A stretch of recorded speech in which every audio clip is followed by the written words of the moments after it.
Dear students, welcome to IAC. ఈరోజు జరిగినటువంటి mega grand test, Telangana రాష్ట్రంలో జరిగినటువంటి mega grand test mathematics explanation ఇప్పుడు చూద్దాం. సో ఒకసారి ఫస్ట్ క్వశ్చన్ చూడమ్మా, all of you. First question, 389x6378y is the 9-digit number which is exactly divisible by 72. Then the value of root of 6x + 7y. ఈ సంఖ్యను 72 చే నిశేషంగా భాగించినప్పుడు so 6x + 7y అంటే first x value y value మనం find out చేయాలి. x value y value find out చేయాలంటే 72తో divisible చేయాలి. ఇప్పుడు మనకు 72తో డివిజిబుల్ చేయాలంటే టైం పడుతుంది. దాన్ని స్ప్లిట్ చేస్తున్నాను.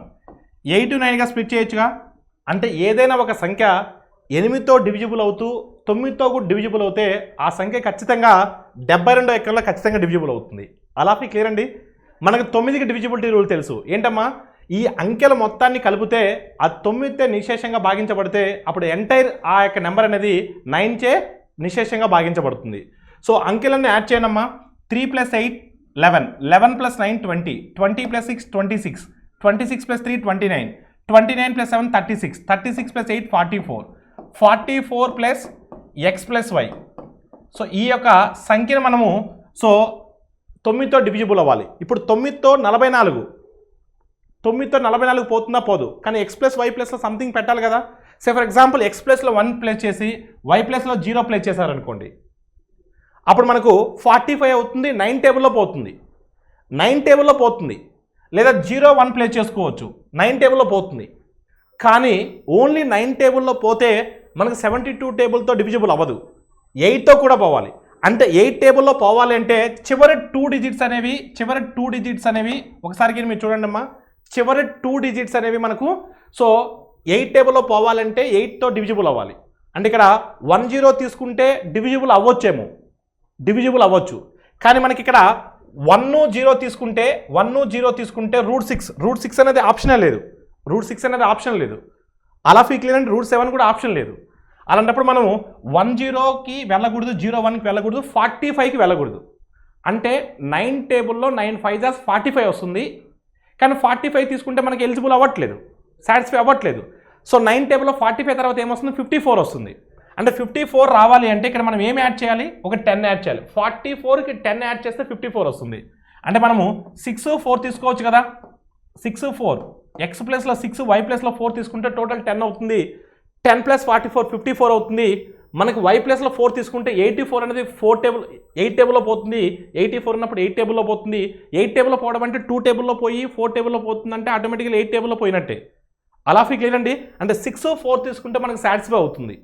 6 4 తీసుకొని ఇక్కడ సాటిస్ఫై అవుతుందో లేదో చూద్దాం. ఇక్కడ 6 తీసుకోండి, ఇక్కడ 4 తీసుకోండి.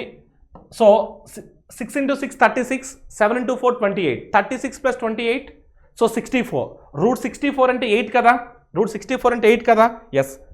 సో సాటిస్ఫై అవుతుంది కాబట్టి your answer is what, option D. Option D is the right answer. డైరెక్ట్గా 72తో ట్రై చేయొద్దు. ఎప్పుడైనా బిగ్ నెంబర్ ఇచ్చినప్పుడు తెలిసిన నెంబర్లోకి స్ప్లిట్ చేసుకొని చేయండి. అలా క్లియర్ అండి. So your answer is what, option D.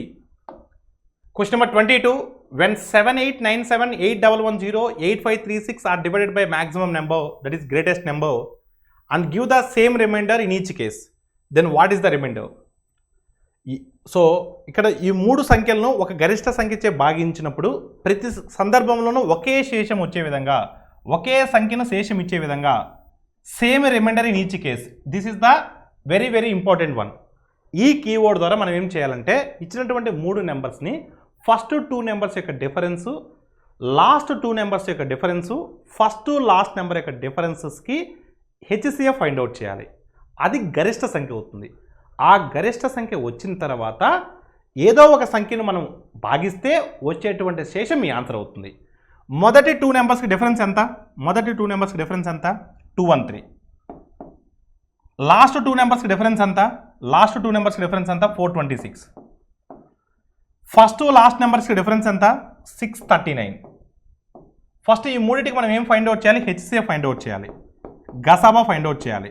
3 సంఖ్యలకి ఎలా గసాబా ఫైండ్ అవుట్ చేస్తామంటే ఫస్ట్ 2 నెంబర్స్ యొక్క డిఫరెన్స్ తీసుకోండి. బిగ్ నెంబర్స్ అయినప్పుడు, లార్జ్ నెంబర్స్ అయినప్పుడు డిఫరెన్స్ అంతా 213. చివరి 2 నెంబర్స్కి డిఫరెన్స్ తీసుకోండి, డిఫరెన్స్ అంతా 213. సేమ్ డిఫరెన్స్ వచ్చినప్పుడు ఈ 213నే మీ హెచ్సిఎఫ్ అవుతుంది. మళ్ళీ డిఫరెన్స్ అండ్ డిఫరెన్స్ చూడొద్దు, ఎప్పుడు కూడా 0 అనేది సో హెచ్సిఎఫ్ ఉండదు. 213నే హెచ్సిఎఫ్ అవుతుంది. మీకు డౌట్ ఉంటే కావాలని చెక్ చేసుకోండి. 213 once or 213 2 times 213 3 times. Satisfy అయింది కదా? ఎస్. అంటే గరిష్ట సంఖ్య అనేది 213, గరిష్ట సంఖ్య 213. ఇప్పుడు ఈ 213తో మనం ఏదో ఒక సంఖ్యను తీసుకుని భాగించండి. 7897 భాగించండి. 213తో భాగించండి. 213 2 టైమ్స్ ఎంత? సో 2 టైమ్స్ కదా 3 టైమ్స్ పోతుంది. 3 టైమ్స్ అంటే ఎంత? 639. 639 అంటే ఇంకెంత మిగులుతుంది? 150 మిగులుతుంది. ఓకేనమ్మా?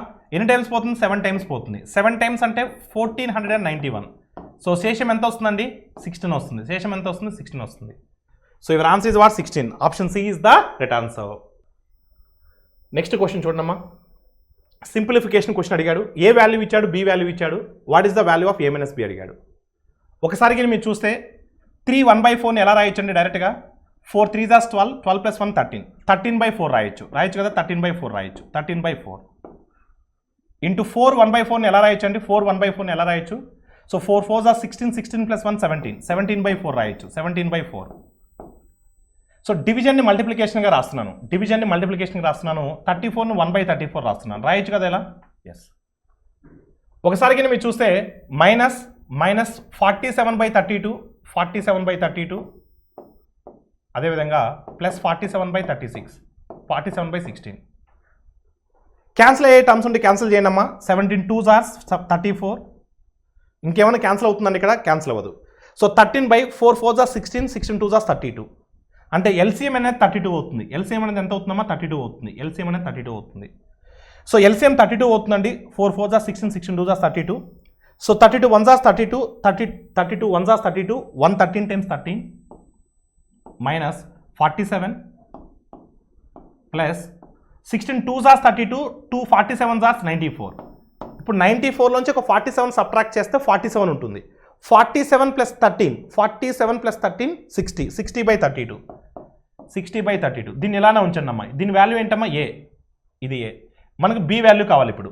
సో బి వాల్యూ చూడమ్మా. 2 1/2ని ఎలా రాయొచ్చు? 5/2 రాయొచ్చు. 2 1/2ని ఎలా రాయొచ్చు? 5/2 రాయొచ్చు. 5 1/2ని ఎలా రాయొచ్చు? 11/2 రాయొచ్చు. సో డివిజన్ని మల్టిప్లికేషన్గా రాస్తున్నాను.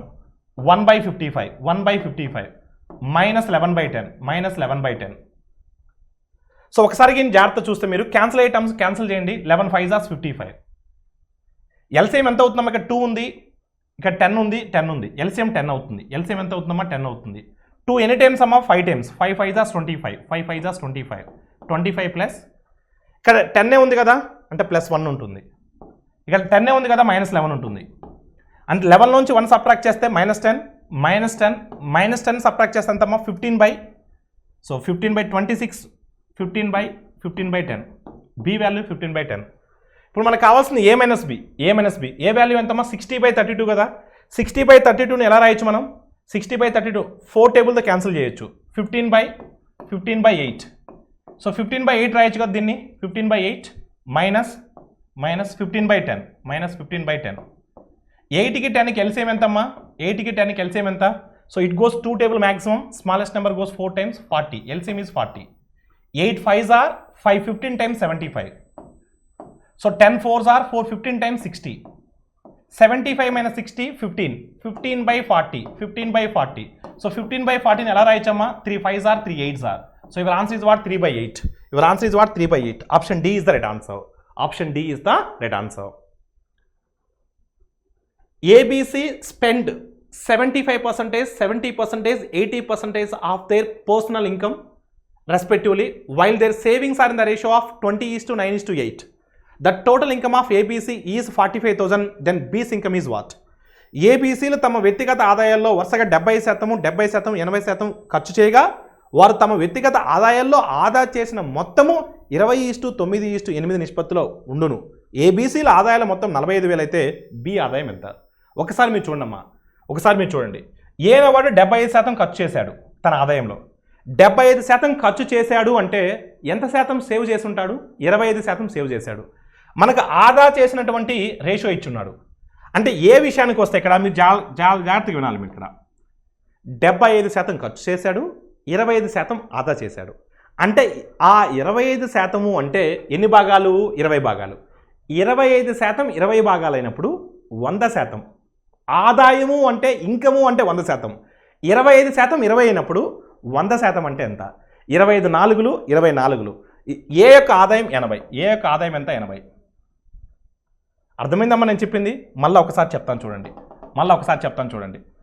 ఏనవాడు 75% ఖర్చు పెట్టాడు అంటే 25% ఆదా చేశాడు. 25% అనేది ఎంతకు సమానం? 20కి సమానం. ఎంతకు సమానం? 20కి సమానం. ఏ యొక్క ఆదా సేవింగ్ అనేది 20. సో ఆదాయం కావాలంటే, ఇన్కమ్ కావాలంటే 100%. 25 4 సార్లు కదా, 25 4 సార్లు 24 సార్లు ఎంతమ్మా? 24 సార్లు ఎంత? 80. అంటే ఏ యొక్క ఆదాయం 80. ఏ యొక్క ఆదాయం 80. ఏ యొక్క ఆదాయం ఎంత? 80. ఇంకా బి విషయానికి వచ్చేసరికి 70% ఖర్చు పెట్టాడు. 70% ఖర్చు పెడితే 30% సేవింగ్ చేసినట్టేగా. 30% అనేది 9కి సమానం. 30% 9 అవుతే 100% ఎంత? 30% 9 అవుతే 30లో 0కి 100లో 0కి తీసేస్తే 3 మూల 9 10 మూల 30. అంటే బి యొక్క ఆదాయం 30. బి యొక్క ఆదాయం ఎంత? 30. బి యొక్క ఆదాయం ఎంత? 30. మీకు కారణం చూపిస్తా చూడండి. 70% ఖర్చు చేశాడు అంటే 30% సేవింగ్ చేసినట్టు. 30% అంటే 30% అంటే ఎన్ని భాగాలు? 9 భాగాలు. 30% 9 భాగాలు అయినప్పుడు 100% అంటే ఎంత? 100% అంటే ఇన్కమ్. 100% అంటే ఎంత? Income. So expenditure plus saving is nothing but income. ఇప్పుడు 0కి 0 క్యాన్సిల్ చేస్తే మూడో టేబుల్లో 3 సార్లు పోతుంది, 10 3 సార్లు పోతుంది, అంటే 30 అవుతుంది. ఒక్కసారిగా మీరు చూస్తే బి యొక్క సో ఆదాయం ఎంతమ్మా? 30. కమింగ్ టు సి విషయానికి వస్తే, ఒకసారి సి విషయానికి వస్తే 80% ఖర్చు పెట్టాడు. 80% ఖర్చు పెట్టాడంటే ఎంత సేవ్ చేసినట్టు? 20%. అంటే 20% అంటే 20%. 20% అంటే 20% అంటే ఒకసారి మీరు చూడండి ఎంతమ్మా? 8. 20% 8 అయినప్పుడు 100% అంటే ఎంత? రెండో ఎక్కంలో 8 4 సార్లు పోతుంది, 10 4 40. అంటే సి యొక్క ఆదాయం 40. సి యొక్క ఆదాయం ఎంత? 40. అలా డైరెక్ట్గా ఆన్సర్ని అటాక్ చేయాలి. మీకు అర్థం కావడం కోసం బోర్డు మీద రాస్తున్నాను, లేదా ఎగ్జామ్లో డైరెక్ట్గా అటాక్ చేయాలి. 20% అంటే 8 భాగాలు. 20% 8 భాగాలు అయినప్పుడు 100% అంటే ఎంత? సో 0కి 0 క్యాన్సిల్ చేస్తే 2 4లు, సో 10 4లు ఎంతమ్మా? 40. ఇప్పుడు మనకు ఆదాయాల నిష్పత్తి వచ్చింది కదా. ఆదాయాల నిష్పత్తి ఎలా ఉందండి? 8:3:4. 8:3:4 అంటే ఎన్ని భాగాలంటే 15 భాగాలు. 15 భాగాలు అంటే మొత్తం ఆదాయం ఎంతమ్మా? 45,000. 15 భాగాలంటే 45,000. 15 భాగాలంటే 45,000. ఒక్కొక్క భాగం అంటే ఎంత? 3,000. ఒక్కొక్క భాగం అంటే ఎంత? 3,000. ఇప్పుడు మనకు కావాల్సిన బి ఆదాయం కదా. బి ఆదాయం 3 భాగాలు కదా. 3 × 3,000 అంటే 3 × 3,000 అంటే 9,000 కదా. అంటే బి యొక్క ఆదాయము 9,000. బి యొక్క ఆదాయము 9,000. So your answer is what? Option B. Option B is the right answer. Prices of 2 watches are in the ratio of 16:23. If the price of the first watch is increased by 10% and the price of the second watch is increased by 477 rupees, the prices of those 2 watches will be in the ratio 11:20. Then what is the first price of the second watch? Original price of the second watch. రెండు చేతి గడియారాల ధరలు 16:23 నిష్పత్తులు కలవు. మొదటి గడియారం ధర 10% మేర పెంచి రెండో గడియారం ధర 477 రూపాయల మేర పెంచిన ఎడల ఆ రెండు గడియారాల ధరలు 11:20 నిష్పత్తిలో ఉండును. అయితే ఆ రెండవ గడియారం యొక్క మొదటి ధర ఎంత? బాబు చూడు, మొదటి గడియారం 16 భాగాలు, రెండో గడియారం 23 భాగాలు. అంటే మొదట్లో ఉన్నటువంటి రెండో గడియారం ధర, రెండో గడియారం యొక్క అసలు ధర, సెకండ్ వాచ్ యొక్క ఒరిజినల్ ప్రైస్ 23 పార్ట్స్ కదా. అంటే మన ఆన్సర్ 23కి మల్టిపుల్ ఉండాలి. 23 టేబుల్లో క్యాన్సిల్ అవ్వాలి. సో 23 టేబుల్లో 23 4 times 92, రిమైండర్ ఇస్ 12. క్యాన్సిల్ అవుద్దా? అవ్వదు. 23 టేబుల్లో ఒకసారి మీరు చూడండి, 23 4 times 92, 23 5 times 115, remainder is 69, 23 3 times 69. Yes, exactly it goes. 23 టేబుల్లో 23 5 times, 23 3 times. 23 టేబుల్లో క్యాన్సిల్ అవుతుంది. సో ఇది 23 టేబుల్లో క్యాన్సిల్ అవుతుందా? క్యాన్సిల్ అవ్వదు. ఇది 23 టేబుల్లో క్యాన్సిల్ అవుతుందా? 23 టేబుల్లో క్యాన్సిల్ అవ్వదు. 23 టేబుల్లో క్యాన్సిల్ అయ్యేది ఒకటే ఉంది, అంటే అదే మీ ఆన్సర్. మళ్ళీ చెక్ చేయాల్సిన అవసరం లేదు. కొన్ని క్వశ్చన్స్ ఎలానే ఉంటాయి. మీరు ఒరిజినల్ ప్రొసెస్ అని కూడా చేయొచ్చు. ఎలా? ఒరిజినల్ ప్రైస్ 16 ఉంది, 23 ఉంది. మొదటి వాచ్ 10% పెరిగితే 16 మీద 10% అంటే 1.6, అప్పుడు 17.6 అవుతుంది. 17.6x by so 23x plus 477, దాన్ని మనం 11/20కి ఈక్వల్ చేస్తే ఆన్సర్ వస్తుంది. But it will take some time. So 16 ఉంది, దాని మీద 10% ఇంక్రీజ్ అయింది, 10% ఆఫ్ 16, ఓకేనమ్మా. 10% ఆఫ్ 16 బై సో సెకండ్ ఎంతమ్మా? 23 పార్ట్స్, 23x ప్లస్ ఎంత పెరిగిందమ్మా సెకండ్ వాచ్? సో 477 పెరిగింది, 477 ఈజ్ ఈక్వల్ టు 11/20కి ఈక్వల్ చేసి సర్కట్ చేస్తే ఆన్సర్ వస్తుంది. ఇది is the original procedure, but it will take some time. But in the exam hall we're going to attack directly. నీకు ఆ సెన్స్ ఉందా లేదా టెస్ట్ చేయడానికి మాత్రమే కొన్ని ఆప్షన్స్ ఆ విధంగా ప్రిపేర్ చేస్తారు. ఆల్ ఆఫ్ యూ క్లియర్ అండి? అదే నెక్స్ట్ అండి, క్వశ్చన్ నెంబర్ ఎంతమ్మా? Question number 26. A trader increases price 25% higher than the cost price and fixed its market price. The trader sells 75% of his total goods at the market price, while the rest of the goods are sold at a discount of 40%. Then find the total profit or loss. ఒకసారి దీన్ని మీరు చూస్తే, ఒక వర్తకుడు తన కొన్న ధర కంటే 25% అధిక ధరను ముద్రించను. వర్తకుడు తన వద్ద గల మొత్తం వస్తువుల్లో 70% వస్తువులను ముద్రిత ధరకే విక్రయించగా మిగిలిన వస్తువులను 40% రాయితీపై విక్రయించిన ఆ మొత్తం వస్తువులపై అతడు పొందిన లాభము లేదా నష్ట శాతం ఎంత? ఫస్ట్ ఓరల్గా చెప్తాను చూడండి. ఫస్ట్ ఓరల్గా చెప్తాను. ఇప్పుడు 75% వస్తువులు అన్నాడు, 25% అధికంగా ముద్రించాడు అన్నాడు. అసలు నాకు ఫస్ట్ ఆఫ్ ఆల్ కొన్న ధర ఎంతో తెలియదు. కొన్న ధర ఎంతో తెలియదు, 100 రూపాయలు అనుకుంటున్నాను. మొత్తం ఎన్ని వస్తువులు ఉన్నాయి? 70% అంటున్నాడు కాబట్టి 70% అంటే 3/4 కదా. 70% అంటే 3/4 కదా. అంటే మొత్తం 4 వస్తువులు అనుకుంటున్నాను. 4 వస్తువులు అనుకుంటున్నాను, ఒక్కో దానిది 100 రూపాయలు అనుకుంటున్నాను. అప్పుడు మొత్తం కొన్న వేల 400 అవుద్ది. నేను 25% అధికంగా ముద్రించా, అంటే 100 రూపాయల వస్తువుని నేను 125 రూపాయలుగా ముద్రించా. 100 రూపాయల వస్తువుని 125 రూపాయలుగా ముద్రించా. ఒక్కొక్క వస్తువుని 125 రూపాయలుగా ముద్రించా. అలా 4 వస్తువులు ఉన్నాయి నా దగ్గర. 70% అంటే 4 వస్తువుల్లో 70% అంటే 3 వస్తువులు కదా. ఒక్కొక్క వస్తువు 125 రూపాయలు కదా. ఒక వస్తువు 125, 3 వస్తువులు అంటే 375. 3 వస్తువుల్ని ముద్రణ ధరకే అమ్మా, ప్రకటన వెలకే అమ్మా, మార్కెట్ ప్రైస్కే అమ్మా. అంటే 375 రూపాయలకి అమ్మేసా 3 వస్తువుల్ని. అంటే నాకు 375 రూపాయలు వచ్చేసాయి. నాకు మిగిలిన వస్తువు ఉంది కదా, మిగిలిన ఒక్క వస్తువు ఉంది కదా, ఆ మిగిలిన ఒక్క వస్తువుని 40% డిస్కౌంట్ ఇచ్చమ్మా. ఆ మిగిలిన ఒక్క వస్తువుని 40% డిస్కౌంట్ ఇచ్చమ్మా. అంటే వస్తువు యొక్క ఎంఆర్పి ఎంత? 125 రూపాయలు. దాని మీద 40% డిస్కౌంట్ ఇచ్చా. 40% డిస్కౌంట్ అంటే ఎంత? 125 మీద 40% డిస్కౌంట్ అంటే 10% అంటే 12.5. 40% అంటే 12.5, 25, 25, 50. అంటే 125 రూపాయల వస్తువు మీద 50 రూపాయలు డిస్కౌంట్ ఇస్తే 75 రూపాయలు కదా. అంటే నేను 4వ వస్తువుని 75 రూపాయలకి అమ్మేశా. అంటే నేను మొదటి 3 వస్తువులను 375కి అమ్మా. మొదటి 3 వస్తువులను 375 రూపాయలకి అమ్మా. చివరి వస్తువుని 75 రూపాయలకి అమ్మా. అంటే మొత్తం మీద నాకు ఎంత వచ్చింది? 375 + 75 450 వచ్చింది. నేను ఖర్చు పెట్టింది ఎంత? ఒక వస్తువు మీద 100 రూపాయలు ఖర్చు పెట్టా. 4 వస్తువుల మీద 400 ఖర్చు పెట్టా. నాకు 450 వచ్చింది. అంటే నా లాభం 50 రూపాయలు కదా. నా లాభం 50 రూపాయలు కదా. లాభ శాతం ఎప్పుడు కూడా కొన్న వేల మీద లెక్కిస్తారు కదా. 50 రూపాయలు అనేది 400 మీద లెక్కిస్తే 50/400 కదా. 1/8 కదా. 1/8 అంటే 12.5% కదా. సో యువర్ ఆన్సర్ ఇస్ 12.5% లాభం. Your answer is what? Option B. అలా డైరెక్ట్గా అటాక్ చేయొచ్చు. మీకు అర్థం కావాలంటే మళ్ళీ ఒకసారి చెప్తాను చూడండి. ప్రతి వస్తువును 100 రూపాయలు అనుకుంటున్నాను, మొత్తం 4 వస్తువులు అనుకుంటున్నాను. 4 వస్తువులు 400 రూపాయలు అవుతాయి. ఓకేనమ్మా. ఒక్కొక్క వస్తువుని 25% అధిక ధరకు ముద్రించాను. అంటే ఒక్కొక్క వస్తువుని 20% అధిక ధరకు ముద్రించానంటే ఒక్కొక్క వస్తువు మీద నేను 125 రూపాయలు ప్రింట్ చేశా. 125 రూపాయలు ప్రింట్ చేశా.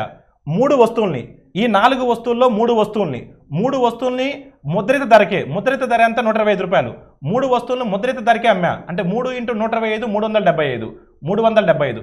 ఒక వస్తువును మాత్రం 40% డిస్కౌంట్ ఇచ్చమ్మా. అంటే ఈ 125 రూపాయల మీద 40% డిస్కౌంట్ ఇస్తే 40% డిస్కౌంట్ ఇస్తే 10% అంటే 12.5, 40% అంటే ఎంత? 50. 50 రూపాయలు డిస్కౌంట్ పోతే 75. అంటే ఒక వస్తువును మాత్రం 75 రూపాయలకి అమ్మాను. ఒక వస్తువును మాత్రం 75 రూపాయలకి అమ్మాను. మరి మొత్తం మీద నాకు అమ్మిన వేల ఎంత వచ్చింది? 75, 375, 450 వచ్చింది. అంటే మొత్తం మీద నాకు 450 వచ్చింది. కొన్న వేలేమో 400, అమ్మిన వేలేమో 450. లాభం అనేది 50 ఎల్లప్పుడు కూడా కొన్న వేల మీద లెక్కెట్టాలి. 4 వస్తువుల కొన్న వేల 400. మరి 50/400 అంటే 1/8గా. మీకు భిన్నపటికి చెప్పున్నాను. 1/8 అంటే 12.5. 1 అంటే 100%, 1/2 అంటే 50%, 1/4 అంటే 20%, 1/8 అంటే 12.5%. So your answer is what? Option B. Option B is the right answer. Question number 27. Match the following. So ఇక్కడ మనకి ఏమి ఇచ్చున్నానంటే, సో ప్రిన్సిపల్ ఇచ్చున్నాడు. ఎంత ఇచ్చున్నాడమ్మా? ప్రిన్సిపల్ 6,440 ఇచ్చున్నాడు. ప్రిన్సిపల్ ఇచ్చున్నాడు. Compound interest for 2 years, interest calculated every year. ఓకేనమ్మా, ఎవ్రీ ఇయర్. సో మనకు 2 years అని చెప్తున్నాడు. రేట్ ఆఫ్ ఇంట్రెస్ట్ ఒకవైపు ఇచ్చాడు, కాంపౌండ్ ఇంట్రెస్ట్ ఒకవైపు ఇచ్చాడు. రేట్ ఆఫ్ ఇంట్రెస్ట్ ఒకవైపు ఇచ్చాడు, ఓకేనమ్మా. కాంపౌండ్ ఇంట్రెస్ట్ మరొక వైపు ఇచ్చాడు.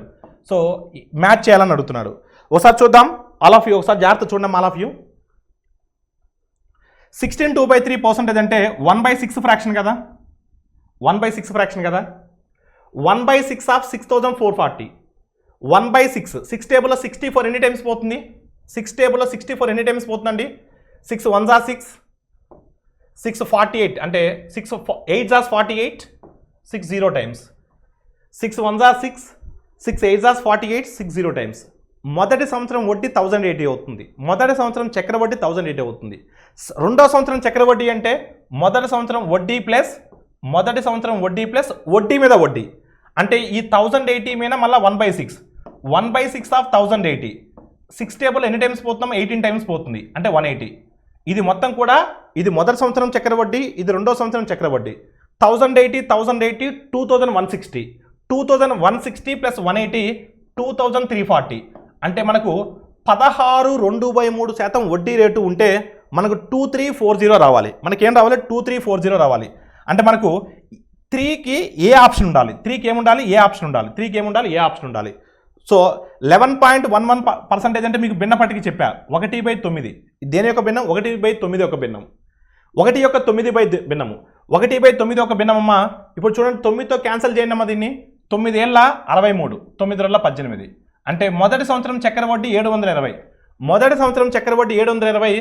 రెండో సంవత్సరం చక్ర వడ్డీని ఎలా క్యాలిక్యులేట్ చేస్తాం, మొదటి సంవత్సరం వడ్డీ ప్లస్ వడ్డీ మీద వడ్డీ. అంటే ఈ 720 మీద మళ్ళీ 1/9, ఈ 720 మీద మళ్ళీ 1/9. 9వ టేబుల్ ఎన్నిసార్లు పోతుంది, 8 సార్లు పోతుంది అంటే 80 సార్లు. 720, 720, 1440, 1440 ప్లస్ 80 1520. అంటే మనకు 1520 వడ్డీ వస్తుంది. ఇప్పుడు 1/9 తీసుకున్నప్పుడు 1520 వస్తుంది. అంటే 1కి బి ఉండాలి, 1కి ఏముండాలి, బి ఉండాలి. చూద్దాం ఆప్షన్ చూసి మూడోది చేయాలో లేదో డిసైడ్ చేద్దాం. ఒకసారి ఆప్షన్స్కి వెళ్దాం, ఆప్షన్స్ ఎలా ఉన్నాయో చూద్దాం. ఆప్షన్ చూడండి అమ్మా, ఆప్షన్స్ ఒకసారి చూడండి మీరు, ఒకసారి ఆప్షన్ చూడండి. సో 3కి ఏముందమ్మా, 3కి ఏ ఉంది, 3కి ఏం రావాలి మనకు, 3కి ఏం రావాలి, ఏ రావాలి, 3కి ఏ రావాలి, 3కి ఏం రావాలి, 3కి బి ఉంది ఇక్కడ, 3కి సి ఉంది. అంటే మన ఆప్షన్స్ ఈ రెండు కాదు, ఈ రెండిట్లో 3కి ఏ ఉంది. నెక్స్ట్ 1కి ఏముండాలమ్మా, 1కి ఏముండాలి, బి ఉండాలి, 1కి ఏముండాలి, బి ఉండాలి. కానీ ఇక్కడ 1కి ఏముంది, 1కి ఏముందమ్మా, బి ఉంది. సో 1కి బి ఉంది కదా, అంటే యువర్ ఆప్షన్ ఈజ్ వాట్ అమ్మా, ఆప్షన్ సి. ఇంకా మూడో చెక్ చేయాల్సిన అవసరం కూడా లేదు. అలా ఫీ క్లియర్ అండి. అదే next. So question number 28, 1/4 of amount in, so 25,000 is lent on simple interest at a certain rate of interest and remaining amount 4% higher rate of interest in 2 years. Then the total interest is 4125. Then find the interest rate given at the second amount. Second కేసులో ఇచ్చినటువంటి rate of ఇంట్రెస్ట్ను find out చేయమంటున్నాడు. 2,500 రూపాయలు, 25,000 రూపాయల్లో 1/4 వంతు మొత్తాన్ని ఒక నిర్దిష్ట సాధారణ వడ్డీకి అప్పుగా ఇవ్వగా మిగిలిన మొత్తాన్ని 4% అధిక రేటుపై అప్పుగా ఇచ్చను. 2 సంవత్సరాలకి అతడుకు మొత్తంగా 4,125 రూపాయలు వడ్డీని పొందితే రెండో భాగాన్ని అతడు ఎంత రేటుపై అప్పుగా ఇచ్చాడు. ఒకసారి మీరు జాగ్రత్తగా వినాలండి. సో 1/4 వంతు ఒక నిర్దిష్ట ఎంతకి ఇచ్చాడో తెలియదు, ఒక నిర్దిష్ట దానికి ఇచ్చాడు. రెండో దాన్ని మొదటి దాన్ని ఎంతకైతే ఇచ్చుంటాడో దానిపైన 4% అధిక వడ్డీ రేట్ అంట. మొత్తం మీద 2 సంవత్సరాలకి 4,125 రూపాయలు వడ్డీ వచ్చింది. దేని మీద, 25,000 మీద. ఒకసారి మీరు చూడమ్మా, 4,125 రూపాయలు వచ్చింది వడ్డీ. దేని మీద, 25,000 మీద. అసలు ఫస్ట్ ఆఫ్ ఆల్ వడ్డీ రేట్ ఎంత వచ్చిందో కనుక్కుందాం. వడ్డీ రేట్ ఎంత వచ్చిందో కనుక్కుందాం. అలా ఫీ క్లియర్ అండి. వడ్డీ రేట్ ఎంత వచ్చిందో కనుక్కుందాం. ఒకసారి మీరు చూడమ్మా, 25వ టేబుల్లో 400 ఎన్నిసార్లు పోయింది, 16 సార్లు పోద్ది. 400 ఎన్నిసార్లు పోయింది, 16 సార్లు పోయింది. 25 16 400, 100కి 25 4 ఉంటాయి, 400కి 16 ఉంటాయి. ఇంకెంత ఉందండి, 400 పోతే 12 ఉంది. 12 అనేది 25వ టేబుల్లో పోతుందా అంటే చూడండి, ఇక్కడ 4,000 ఉంది కాబట్టి సరే 2 సున్నాలు క్యాన్సిల్ చేస్తే 16 250 సార్లు 4,000. ఇంకెంత ఉంది, 125 ఉంది. ఈ 125 అనేది 250లో సగం కదా, అంటే ఎగ్జాక్ట్గా ఎన్ని టైమ్స్ పోతుంది, 16.5. ఇది ఎన్ని సంవత్సరాలకి వడ్డీ రేటు, 2 సంవత్సరాలకి. 2 సంవత్సరాలకి 16.5 అవుతే, 2 సంవత్సరాలకి 16.5 అవుతే మరి 1 సంవత్సరానికి ఏమవుతుంది, మరి ఇది 2 సంవత్సరాలకి కదా, ఇది 2 సంవత్సరాలు కదా. 2 సంవత్సరాలకి 16.5 అయితే 1 సంవత్సరానికి ఎంత అవుతుంది, 8.25 అవుతుంది. 8.25 అవుతుంది. అంటే వడ్డీ రేటు 8.25. మొత్తం మీద వడ్డీ రేటు 8.25. మొత్తం మీద ఓవరాల్ వడ్డీ rate, overall rate of interest 8.25. ఇప్పుడు మీరు ఏం చూస్తే మనకు మొదటి కేసులో ఎంత ఇచ్చారో తెలియదు, నేను ఎక్స్ రేట్ అనుకుంటున్నాను, ఎక్స్ శాతం అనుకుంటున్నాను.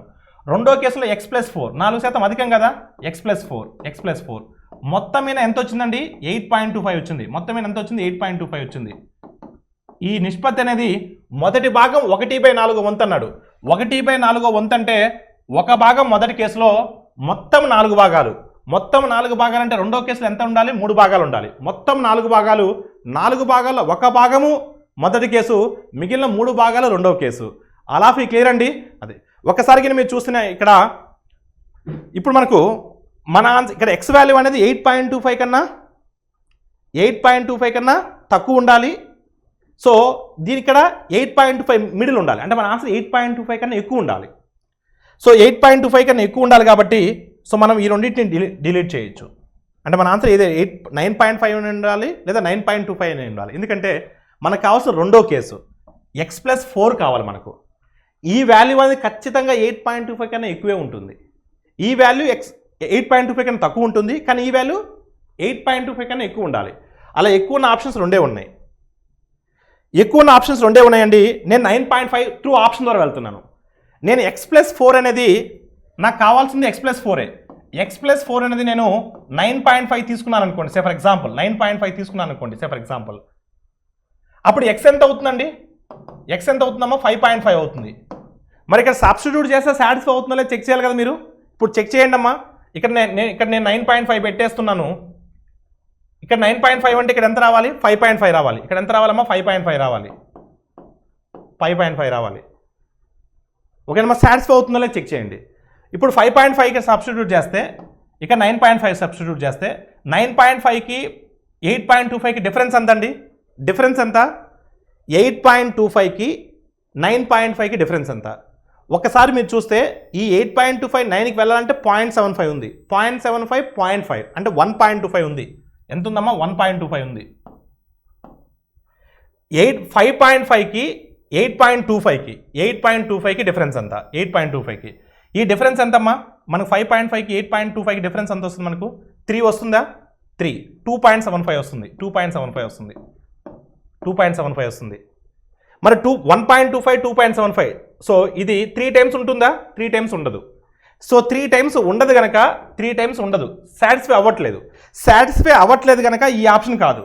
అంటే 3 ఆప్షన్లు ఎలిమినేట్ చేసాం కనుక ఆటోమేటిక్గా ఇంకా బి ఆప్షన్ అవుద్ది. ఇంకా బి ఆప్షన్ చెక్ చేయాల్సిన అవసరం లేదు సార్, చెక్ చేయండి సార్ అంటే చెక్ చేసుకో.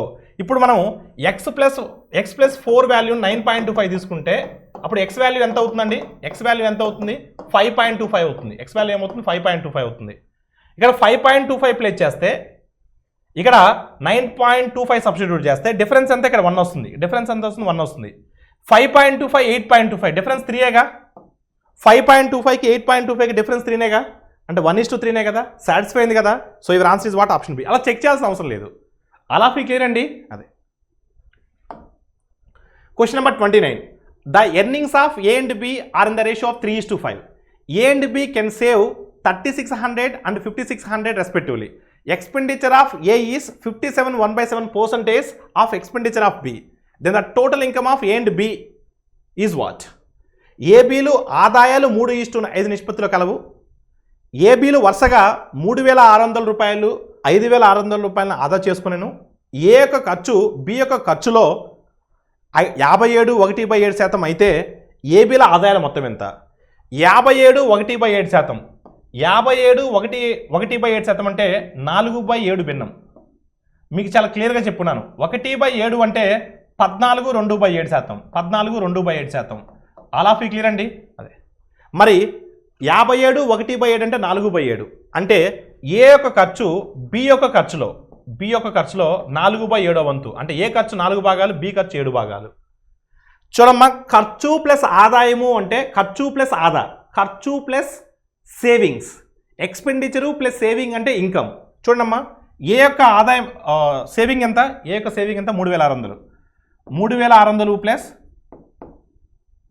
సో ఖర్చు ఎంతమ్మా? 4x 4x. చూడండి, saving plus expenditure, saving plus expenditure అంటే ఇన్కమ్. బి యొక్క సేవింగ్ ఎంతమ్మా? 5,600. 5,600 ప్లస్ ఎంత అండి ఇది? So 7x is equal to incomes ratio is what అమ్మా 3:5. Incomes ratio is what 3:5. చూడండి మా 5 4s are 20x, 3 7s are 21x. 20x 21x difference ఎంత x. x is equal to 5 3600 times 5 into 3600 18,000. 5 3000 times 15,000. 5 600 times 3,000. 3,000 plus 15,000 18,000. 3 into 5,600. 3 5,000 times 15,000. 3 600 times 1,800. 800 plus 50, so 15,000. 16,800. 16,800. 16,800. 18,000. Difference is what? 1,200. Difference is what? 1,200. అలా ఫిక్లండి. So 5 into 3,600 18,000. 3 into 5,600 16,800. 16,800 plus 18,000. Difference ఎంతమ్మా? 1,200. X is equal 1,200. ఇప్పుడు X value తెలుసు కాబట్టి మనం total కనుక్కోవడం పెద్ద లెక్క కాదు. చూడండి, సో 3,600 5,600 ఈ ఆదాలు కదా, అంటే సేవింగ్స్ కదా. ఎంతమ్మా? 8,000 9,200. ఇద్దరు కలిపి 9,200 సేవింగ్ చేశారు. ఇద్దరు కలిపి ఖర్చు ఎంత చేశారు? 4x 7x 11x. 11 into 12. 11 into 12 అంటే 13,200. 13,200. సో టుగెదర్ ఎంతమ్మా? టుగెదర్ ఎంత అండి? 22,400. 22,400. ఇది ఇద్దరు కలిపి సేవింగ్ చేసింది, ఇద్దరు కలిపి ఖర్చు పెట్టింది. ఇద్దరు కలిపి మొత్తం ఎంత సంపాదించారంటే 22,400.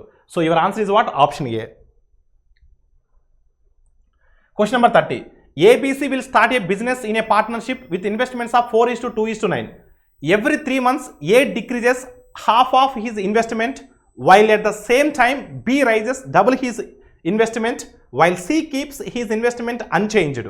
Out of the total profit so given to them at the end of the year, the profit of A is 24,000. Then what is the total profit they get? So ఇక్కడ ఈయన మీరు చూస్తే ఏబీసీలో 4:2:9 నిష్పత్తుల పెట్టుబడితో ఒక భాగస్వామ్య వ్యాపారాన్ని ప్రారంభించారు. ప్రతి 3 నెలలకి ఏ తన పెట్టుబడిని సగాన్ని తగ్గిస్తుండగా అదే సమయంలో బి తన పెట్టుబడిని రెట్టింపు చేస్తున్నాడు. సి తన పెట్టుబడిని ఎటువంటి మార్పు చేయలేదు. సంవత్సరాంతరాన అంటే సంవత్సరం చివరన మొత్తం లాభంలో ఏ ఒక్క లాభం 24,000 అవుతే మొత్తం లాభం ఎంత? వాళ్ళు మొత్తం పొందిన లాభం ఎంత? ఇప్పుడు ఏ ఒక్క లాభమే 24,000 అవుతే ఒకసారి మీ జాగ్రత్త చూడండి. ఏ ఒక్క లాభమే 24,000 అవుతే మొత్తం లాభం 24,000 కన్నా ఎక్కువ ఉండాలిగా. అంటే మీ ఆన్సర్ ఫస్ట్ ఆప్షన్ అయితే కాదు కదా. ఇప్పుడు జాగ్రత్త చూడమ్మా. A B C. ఏ 4 భాగాలు ప్రతి 3 నెలలకి, అంటే మొదటి 3 నెలలకి 4 భాగాలు పెట్టాడు. మొదటి 3 నెలలకి 4 భాగాలు పెట్టాడు పెట్టుబడి. నెక్స్ట్ 3 నెలలకి సగానికి తగ్గిస్తున్నాడు. అంటే నెక్స్ట్ 3 నెలలకి 2 భాగాలేగా, మిగతా 3 నెలలకి 1 భాగమేగా, మిగతా 3 నెలలకి 0.5గా. చూడండి, 3 నెలలు ఉంటాయి సంవత్సరంలో. 3 into 4 3 into 2 3 into 1 3 into ½ ఎంత వస్తామో మొత్తం? 12 6 18 21 22.5. ఏ మొత్తం ఎంత పెట్టాడమ్మా? 22.5 భాగాలు పెట్టాడు ఏ. ఇంకా బి విషయానికి వచ్చేసరికి పెంచుకుంటూ పోతున్నాడు, రెట్టింపు చేస్తున్నాడు. బి ఏం చేస్తున్నాడు? రెట్టింపు చేస్తున్నాడు. అంటే మొదటి 3 నెలలకి ఇక్కడ రాస్తున్నాను చూడమ్మా బిది. మొదటి 3 నెలలకి 2 భాగాలు, నెక్స్ట్ 3 నెలలకి 4 భాగాలు, ఓకేనమ్మా. నెక్స్ట్ 3 నెలలకి 8 భాగాలు రెట్టింపు చేస్తున్నాడు. నెక్స్ట్ 3 నెలలకి 16 భాగాలు, ఓకేనండి. అదే ఎంత వస్తామో? 3 రోజులు 6, 3 4 12, 12 + 6 18, 3 8 24, 24 18, 32 42, 13 16 మూల 48, 48 42 90. నెక్స్ట్ సి ఎటువంటి మార్పు లేదు. 9తో స్టార్ట్ చేశాడు. 12 నెలల పాటు ఇదే 108. ఇదేంటండి? సో పెట్టుబడుల నిష్పత్తి. ఇదేంటి? పెట్టుబడుల నిష్పత్తి. ఒకసారి మీరు చూస్తే క్యాన్సిల్ అయ్యేది ఉంటే క్యాన్సిల్ చేయండి అమ్మా. క్యాన్సిల్ అవుద్దా? ఎక్కడ కూడా క్యాన్సిల్ అవ్వదు కదా. ఏమి ఇచ్చున్నాడు? ఏ యొక్క లాభం ఇచ్చున్నాడు. ఏ యొక్క లాభం ఎంత ఇచ్చున్నాడమ్మా?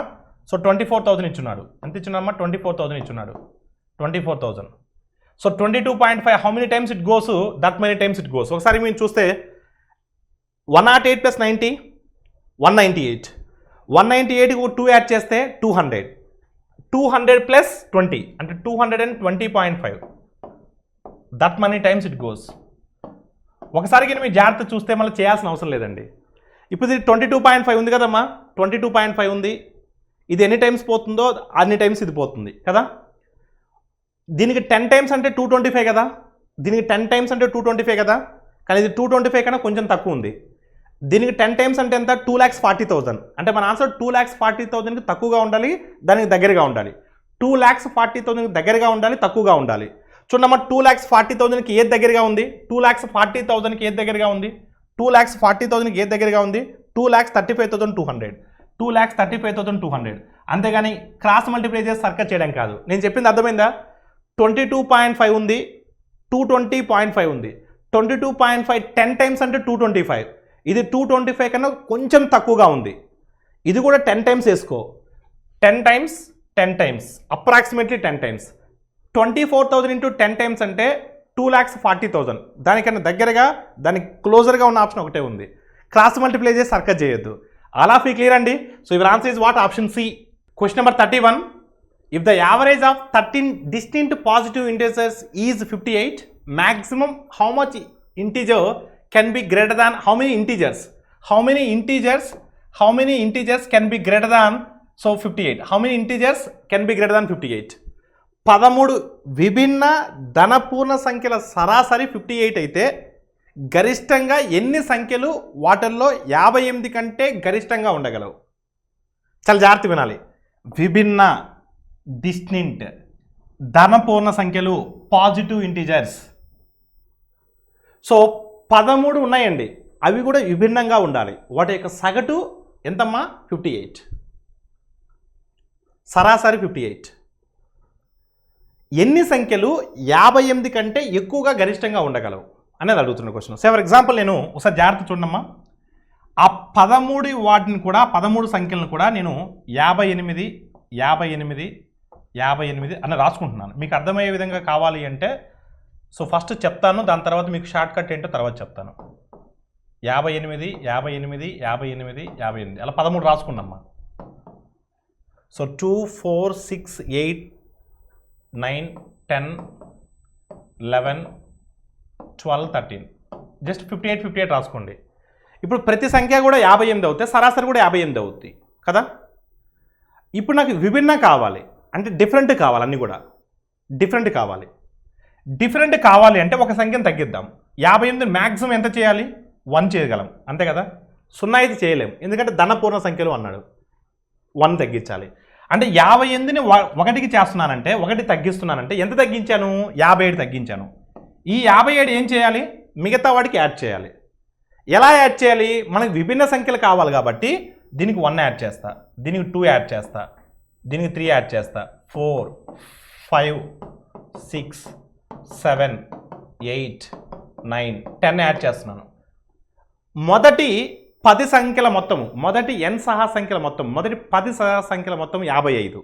55 అయిపోయింది. ఇంకా ఇవన్నీ యాడ్ చేస్తే 55 అయిపోయినాయి. ఇంకెన్ని ఉన్నాయి? 2 ఉన్నాయి. మరి ఆ రెండింటిని మిగతా 2 నెంబర్స్కి ఎలా యాడ్ చేయాలి? ఇప్పుడు +1 యాడ్ చేసామనుకోండి, 59, 59 ఆల్రెడీ 59 ఉంది. విభిన్న సంఖ్యలు వస్తాయా? రావు. వస్తాయా? రావు.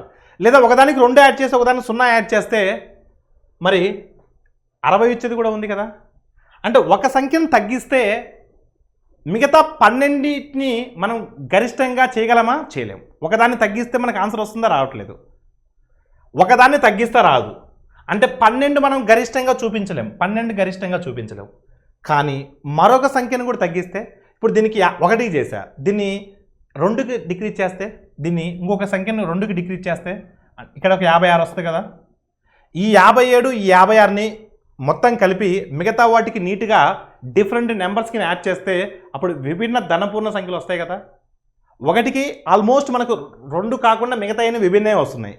ఇంకొకటి తగ్గిస్తే 13లో 2ని తగ్గిస్తే మొదటి 2ని 1, 2 అనుకుంటే మిగతా వాటిని ఖచ్చితంగా మొదటి 2 తీసేస్తే మిగతా 11 సంఖ్యలను ఖచ్చితంగా 58 కంటే ఎక్కువగా మనం చూపించగలమా? లేమా? ఖచ్చితంగా చూపించగలం. అంటే 2ని తగ్గించాలి. ఆ తగ్గించినటువంటి ఆ విలువల్ని మిగతా 11 సంఖ్యలకి డిఫరెంట్గా కలిపినట్లయితే 11 విభిన్న ధనపూర్ణ సంఖ్యలు 58 కంటే ఎక్కువగా ఉండే విధంగా మనం చూపించవచ్చు. అంటే ఎన్ని చూపించవచ్చు? 11 చూపించవచ్చు. 2 తగ్గిస్తే 11 ఎక్కువగా ఉంటాయి, 1 తగ్గిస్తే 11 ఎక్కువ ఉండొచ్చేమో, కానీ విభిన్న సంఖ్యలు రావు. అది. So your answer is what? 11. A and B can do complete A work in together in X days. ఇద్దరు కలిస్తే X daysలో కంప్లీట్ చేస్తారు. A and B complete the same work separately in x plus 8 days, x plus 18 days respectively. 37% of the work, 37.5% of the work is already completed. Then in how many days A and B together can complete the remaining work? Our target is to finish remaining work. So ఏబీలు కలిసి ఒక పనిని X రోజుల్లో పూర్తి చేస్తారు. ఏబీలు విడివిడిగా చేసామంటే X plus 8 X plus 18 డేస్లో పూర్తి చేయగలరు. అయితే 37.5% పని పూర్తి అయిపోయింది. సో మిగిలిన పని చేయడానికి ఎంత టైం పడుతుంది? ఓకేనమ్మా, పూర్తి చేయబడింది. ఏబీలు కలిసి ఎప్పటికీ పూర్తి చేయను, మిగిలిన పనిని ఎప్పటికీ చేయగలుగుతారు. ఒకసారి మీ జాగ్రత్త చూడమ్మా ఆల్ ఆఫ్ యూ. ఇక్కడ ఒకసారికి మీరు చూస్తే ఇద్దరు కలిస్తే ఏ ప్లస్ బి ఇద్దరు కలిస్తే ఎక్స్ డేస్లో చేస్తారు. ఏ ఒక్కడైతే ఎన్ని డేస్లో చేస్తాడమ్మా? ఏ ఒక్కడైతే ఎక్స్ ప్లస్ 8 డేస్లో, బి ఒక్కడైతే ఎక్స్ ప్లస్ 18 డేస్లో. ఇద్దరు కలిసి 37.5 ద వర్క్ని చేశారు. 37.5 అంటే ఎంతమ్మా? 3/8 అంటే టోటల్ వర్క్ 8, 3 పార్ట్స్ కంప్లీట్ అయిపోయింది. ఇంకా మనం చేయాల్సిన వర్క్ ఎంత? 5/8. చేయాల్సిన వర్క్ 5/8 కదా, అంటే మన ఆన్సర్ 5కి మల్టిపుల్ ఉండాలి. 5కి మల్టిపుల్ ఉండాలి. 9 డేస్ని తీసేయచ్చు, 12 డేస్ని తీసేయచ్చు. అంటే మన ఆన్సర్ 10 కావచ్చు లేదా 7.5 కావచ్చు. అలా క్లియర్ అండి. అది సో ఒకదాన్ని తీసుకొని చెక్ చేద్దాం. 10 తీసుకొని చెక్ చేద్దాం. 10 సాటిస్ఫై అవుతే అదే మీ ఆన్సర్ అవుతుంది. ఒకవేళ 10 సాటిస్ఫై అవ్వలేదనుకో ఇంకా మిగతాదే మీ ఆన్సర్ అవుతుంది. 2 చెక్ చేయాల్సిన అవసరం లేదు. ఏ చెక్ చేద్దాం? 10 ఈజీగా ఉంటుంది కాబట్టి 10 చెక్ చేద్దాం. ఇప్పుడు ఈ 10 డేస్ అనేది టోటల్ కాదు, ఓన్లీ రిమైనింగ్ వర్క్ చేయడానికి. అంటే 5 పార్ట్స్ చేయడానికి 10 డేస్, మొత్తం వర్క్ చేయడానికి అంటే 5 పార్ట్స్ చేయడానికి 10 డేస్ పడితే మొత్తం వర్క్ అంటే 8 పార్ట్స్ చేయడానికి ఎన్ని డేస్ పడుతుంది? 16 డేస్ పడుతుంది. 5 పార్ట్స్ 10 డేస్ అయినప్పుడు 8 పార్ట్స్ 16 డేసే కదా. అంటే టోటల్ వర్క్ ఏబీలు కలిసి చేయడానికి 16 డేస్ పడుతుంది. అంటే ఏ ప్లస్ బి ఇద్దరు కలిసి 16 రోజుల్లో చేయగలరు. అంటే ఎక్స్ అంటే 16, ఎక్స్ 16 అయినప్పుడు ఇక్కడ ఎంత వాళ్ళమ్మ? 24 కావాలి. ఎక్స్ 16 అయినప్పుడు ఇక్కడ ఎంత వాళ్ళమ్మ? 34 కావాలి. A alone 24 days, B alone 34 days, AB together 16 days. వస్తుంది ఆన్సరు. ఏబీ టుగెదర్ అంటే XY బై ఎక్స్ ప్లస్ 5 కదా. 24 × 34 బై 24 + 34 అంటే 16 వస్తాయి, రాదు. అంటే 10 అనేది మీ ఆన్సర్ కాదు. 10 మీ ఆన్సర్ కాదు కాబట్టి ఇంకా మరో ఆలోచన లేకుండా మీ ఆన్సర్ 7.5 అనేది క్లిక్ చేయొచ్చు. మీరు కావాలంటే చెక్ చేసుకోవచ్చు కూడా. 5 పార్ట్స్ చేయడానికి 7.5 డేస్ పడితే మొత్తం వరకు 8 పార్ట్స్ చేయడానికి ఎన్ని డేస్ పడుతుంది? 5 ఎన్ని టైమ్స్ అమ్మా? 1.5 టైమ్స్. 8 1.5 టైమ్స్ ఎంతమ్మా? 12. అంటే ఎక్స్ వాల్యూ 12. ఇది 12 అయినప్పుడు ఇది ఎంత అవుతుంది? 20 అవుతుంది. ఇది 12 అయినప్పుడు ఇది ఏమవుతుంది? 30 అవుతుంది. 20 × 30 XY by x plus y అంటే 15 ఈజ్ ఈక్వల్ 12 వస్తుంది. కానీ చెక్ చేసుకోండి. 20 × 30 అంటే 600 బై 50 అంటే 12 వచ్చిందా లేదా? ఖచ్చితంగా వస్తుంది. Your answer is what? Option C. So ఒకసారి జాగ్రత్త చూడమ్మా. x to the power of y to the power of z, x to the power of y to the power of z, x to the power of y to the power of z is equal to 1, y to the power of z to the power of x is equal to 125, z to the power of y to the power of x is equal to 243. So ఒకసారి మీరు చూడండి. x to the power of y to the power of z is equal to 1 అన్నాడు. అంటే ఇక్కడ ఇది 1 అవ్వాలంటే base ఖచ్చితంగా 1 అయి ఉండాలి. 1 పవర్లో ఏం పెట్టుకున్నా కూడా మీకు 1 వస్తుంది కదా. 1 పవర్లో ఏం పెట్టుకున్నా 1 వస్తుంది. అంటే కాన్ఫిడెంట్గా చెప్పొచ్చు x వాల్యూ x ప్లేస్లో 1 పెట్టాలని. ఎందుకంటే ఎక్స్ ప్లేస్లో 1 పెట్టాలి. ఇంక 2 పెడితే పవర్లో ఏమున్నా 1 కన్నా ఎక్కువ వస్తుంది. మనకు RHS వాల్యూ 1 రావాలి అంటే ఖచ్చితంగా భూమి 1 అయి ఉండాలి, ఎక్స్ వాల్యూ 1. ఇప్పుడు సెకండ్ చూడండి. y power z to the power of x is equal to ఎంతమ్మా? 125. ఇప్పుడు ఎక్స్ వాల్యూ మనకు ఆల్రెడీ తెలుసు. ఏమని? ఎక్స్ వాల్యూ ఆల్రెడీ తెలుసు. ఏమని? 1. అంటే ఈ ప్లేస్లో 1 పెట్టేస్తే దానికి వాల్యూవే ఉండదు. z పవర్ 1 అంటే జెడ్డే వస్తుంది. నెక్స్ట్ ఏంటి? z to the power of y to the power of x, z to the power of y to the power of x, z to the power of y to the power of x is equal to ఎంతమ్మా? 243. ఇప్పుడు X value 1 కదా. అంటే y power 1 అంటే y కదా, దాని value లేదు మనకు. ఇప్పుడు చూడండి అమ్మా, y ప్లేస్లో నేను 5 పెట్టి z ప్లేస్లో 3 పెట్టాను అనుకోండి. 5 క్యూబ్ అంటే 125 కదా. ఎట్ ద సేమ్ టైం ఇది సాటిస్ఫై అయింది కాబట్టి ఇక్కడ y ప్లేస్లో నేను 5 పెడుతున్నాను, z ప్లేస్లో 3 పెడుతున్నాను. అవే వాల్యూస్ ఇక్కడ సాటిస్ఫై అవ్వాలి. z ప్లేస్లో 3, y ప్లేస్లో 5. 3 పవర్ 5 అంటే 243నే కదా. ఎస్, 3 పవర్ 5 అంటే 243నే కదా. సాటిస్ఫై అయింది కదా. ఏ వాల్యూస్ సాటిస్ఫై అయినాయి? So x is equal to 1, y is equal to 5, z is equal to 3. అడిగిన question 9x + 10y - 18z. 9x, x అంటే 1, 10y, y అంటే 5, 10y అంటే 50, 18z, 18 3 54. So 54 50 plus 9, 59. 59 minus 54, 5. So your answer is what? 5. Option D is the right answer. Next question. Question number 34. A square plus B square plus C square is equal to AB plus BC plus CA. Then A plus C by B is equal to what? ఒకసారి మీరు చూస్తే ఈ equation satisfy అవ్వాలి అంటే so ఒకసారి మీరు జాగ్రత్త చూడండి. A is equal to B is equal to C is equal same value substitute చేస్తా. A is equal to B is equal C is equal 1 satisfy అవుతుందో చెక్ చేయండి. A స్క్వేర్ అంటే 1, B స్క్వేర్ అంటే 1, C square అంటే 1, AB అంటే 1, BC అంటే 1, CA అంటే 1. 3 is equal 3 satisfy అయింది కదా. సాటిస్ఫై అయింది కాబట్టి అయ్యే వాల్యూస్ ఇక్కడ సబ్స్టిట్యూట్ చేయి. 1 plus 1/1. So your answer is what? 2. మీరు 1 ఎందుకు తీసుకున్నారు సార్? 1 కాకుండా మీరు ఏదైనా తీసుకోండి, సేమ్ ఆన్సరే వస్తుంది. ఆల్ ఆఫ్ యూ క్లియర్ అండి? అదే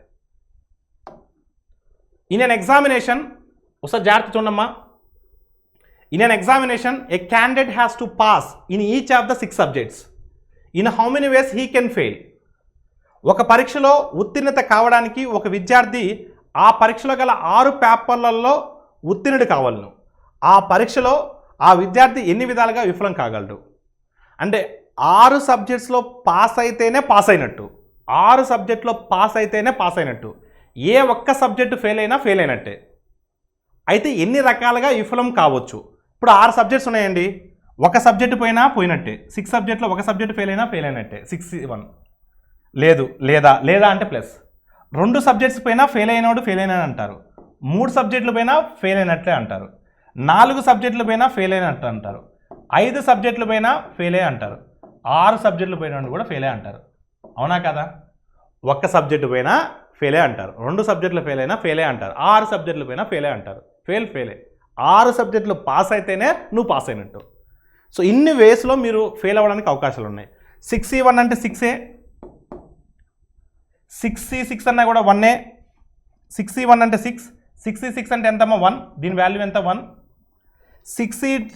6C2 అదేవిధంగా 6C4, 6C4ని మనం 6C2 కూడా రాయొచ్చు, 6C4ని 6C2 కూడా రాయొచ్చు. 6C2 అంటే ఎంత? 6 × 5/2 × 1 అంటే 15 అవుతుంది. దీని వాల్యూ 15 అవుతుంది, దీని వాల్యూ కూడా 15 అవుతుంది.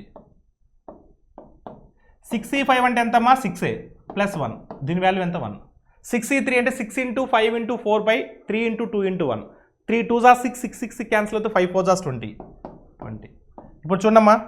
సో 15 + 15 30, 30 + 20, 30 + 20 50.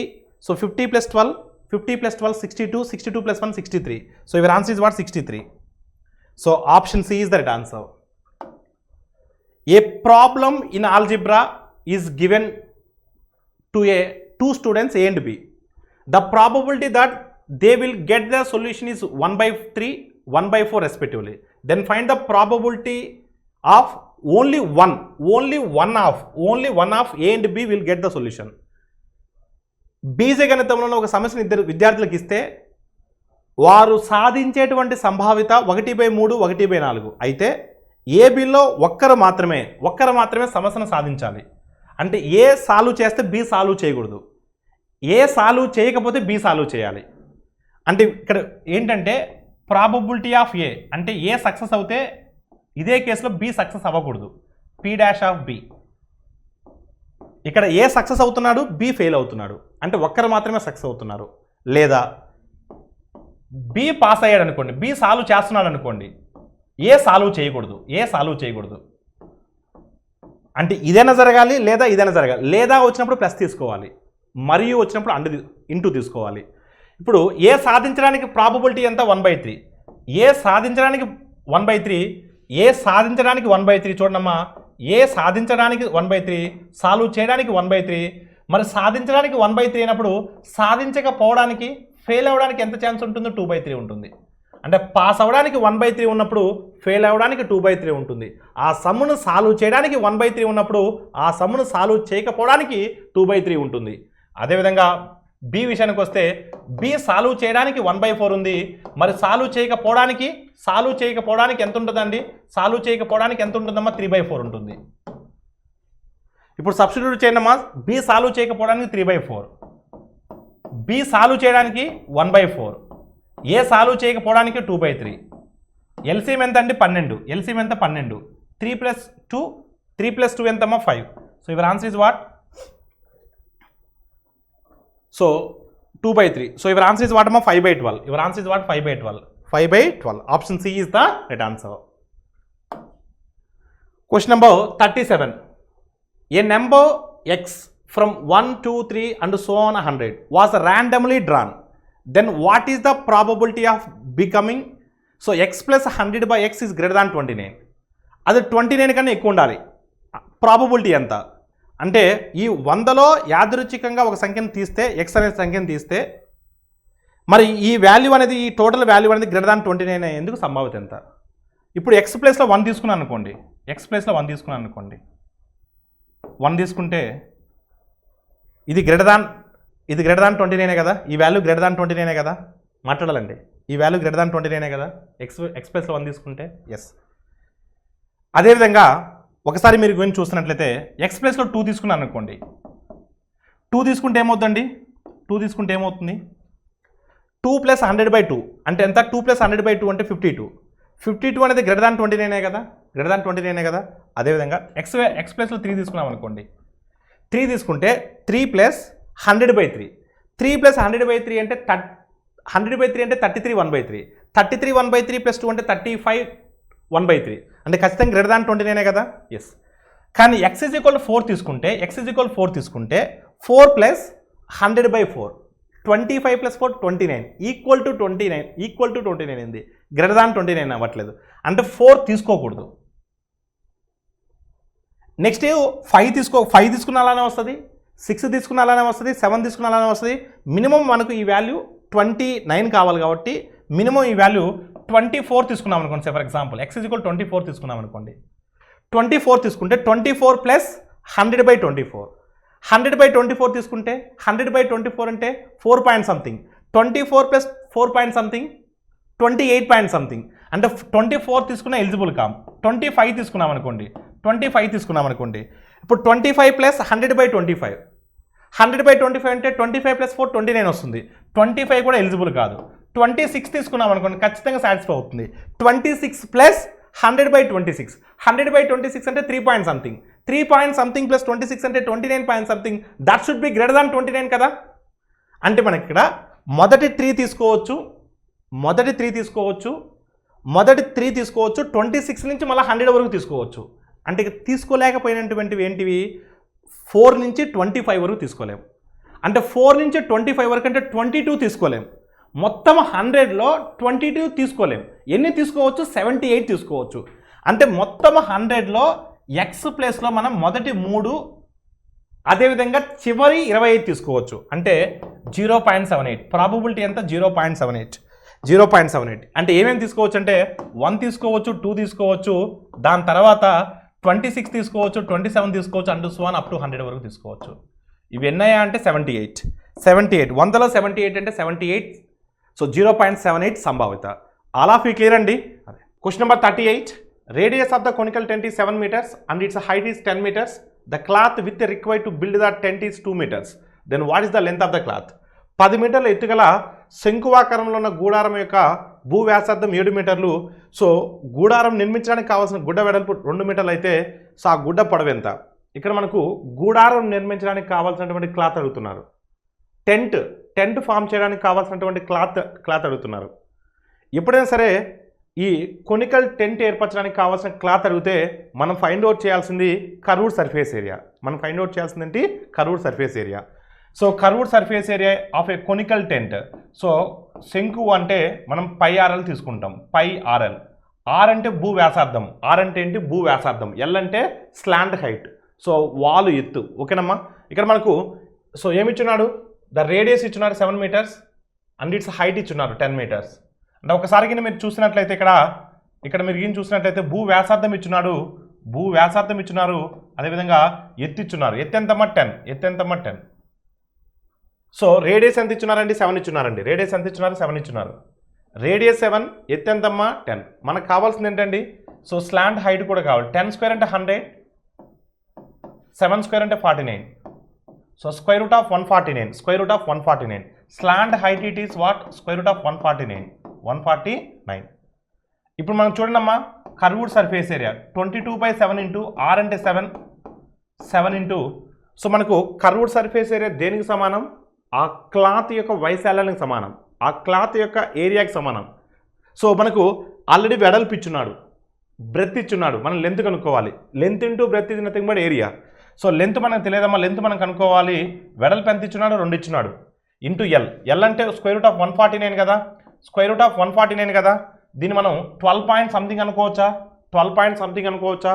ఎందుకంటే √144 అంటే 12, √169 అంటే 13. అంటే ఇప్పుడు మనం √149ని మనం అప్రాక్సిమేట్గా 12 అనుకోవచ్చు. అప్రాక్సిమేట్లీ 12 పాయింట్ సంథింగ్ పక్కన పెట్టండి, 12 అనుకోండి. సో 2 ఎన్ని టైమ్స్ అమ్మా, 11 టైమ్స్. అంటే 11 × 12, 11 × 12 అంటే 132. అంటే మన ఆన్సర్ 132 పాయింట్ సంథింగ్ ఉండాలి, 132కు దగ్గరగా ఉండాలి. సో 132కు దగ్గరగా ఉండాలి. 132కు దగ్గరగా ఉన్న ఆప్షన్ ఏంటండి?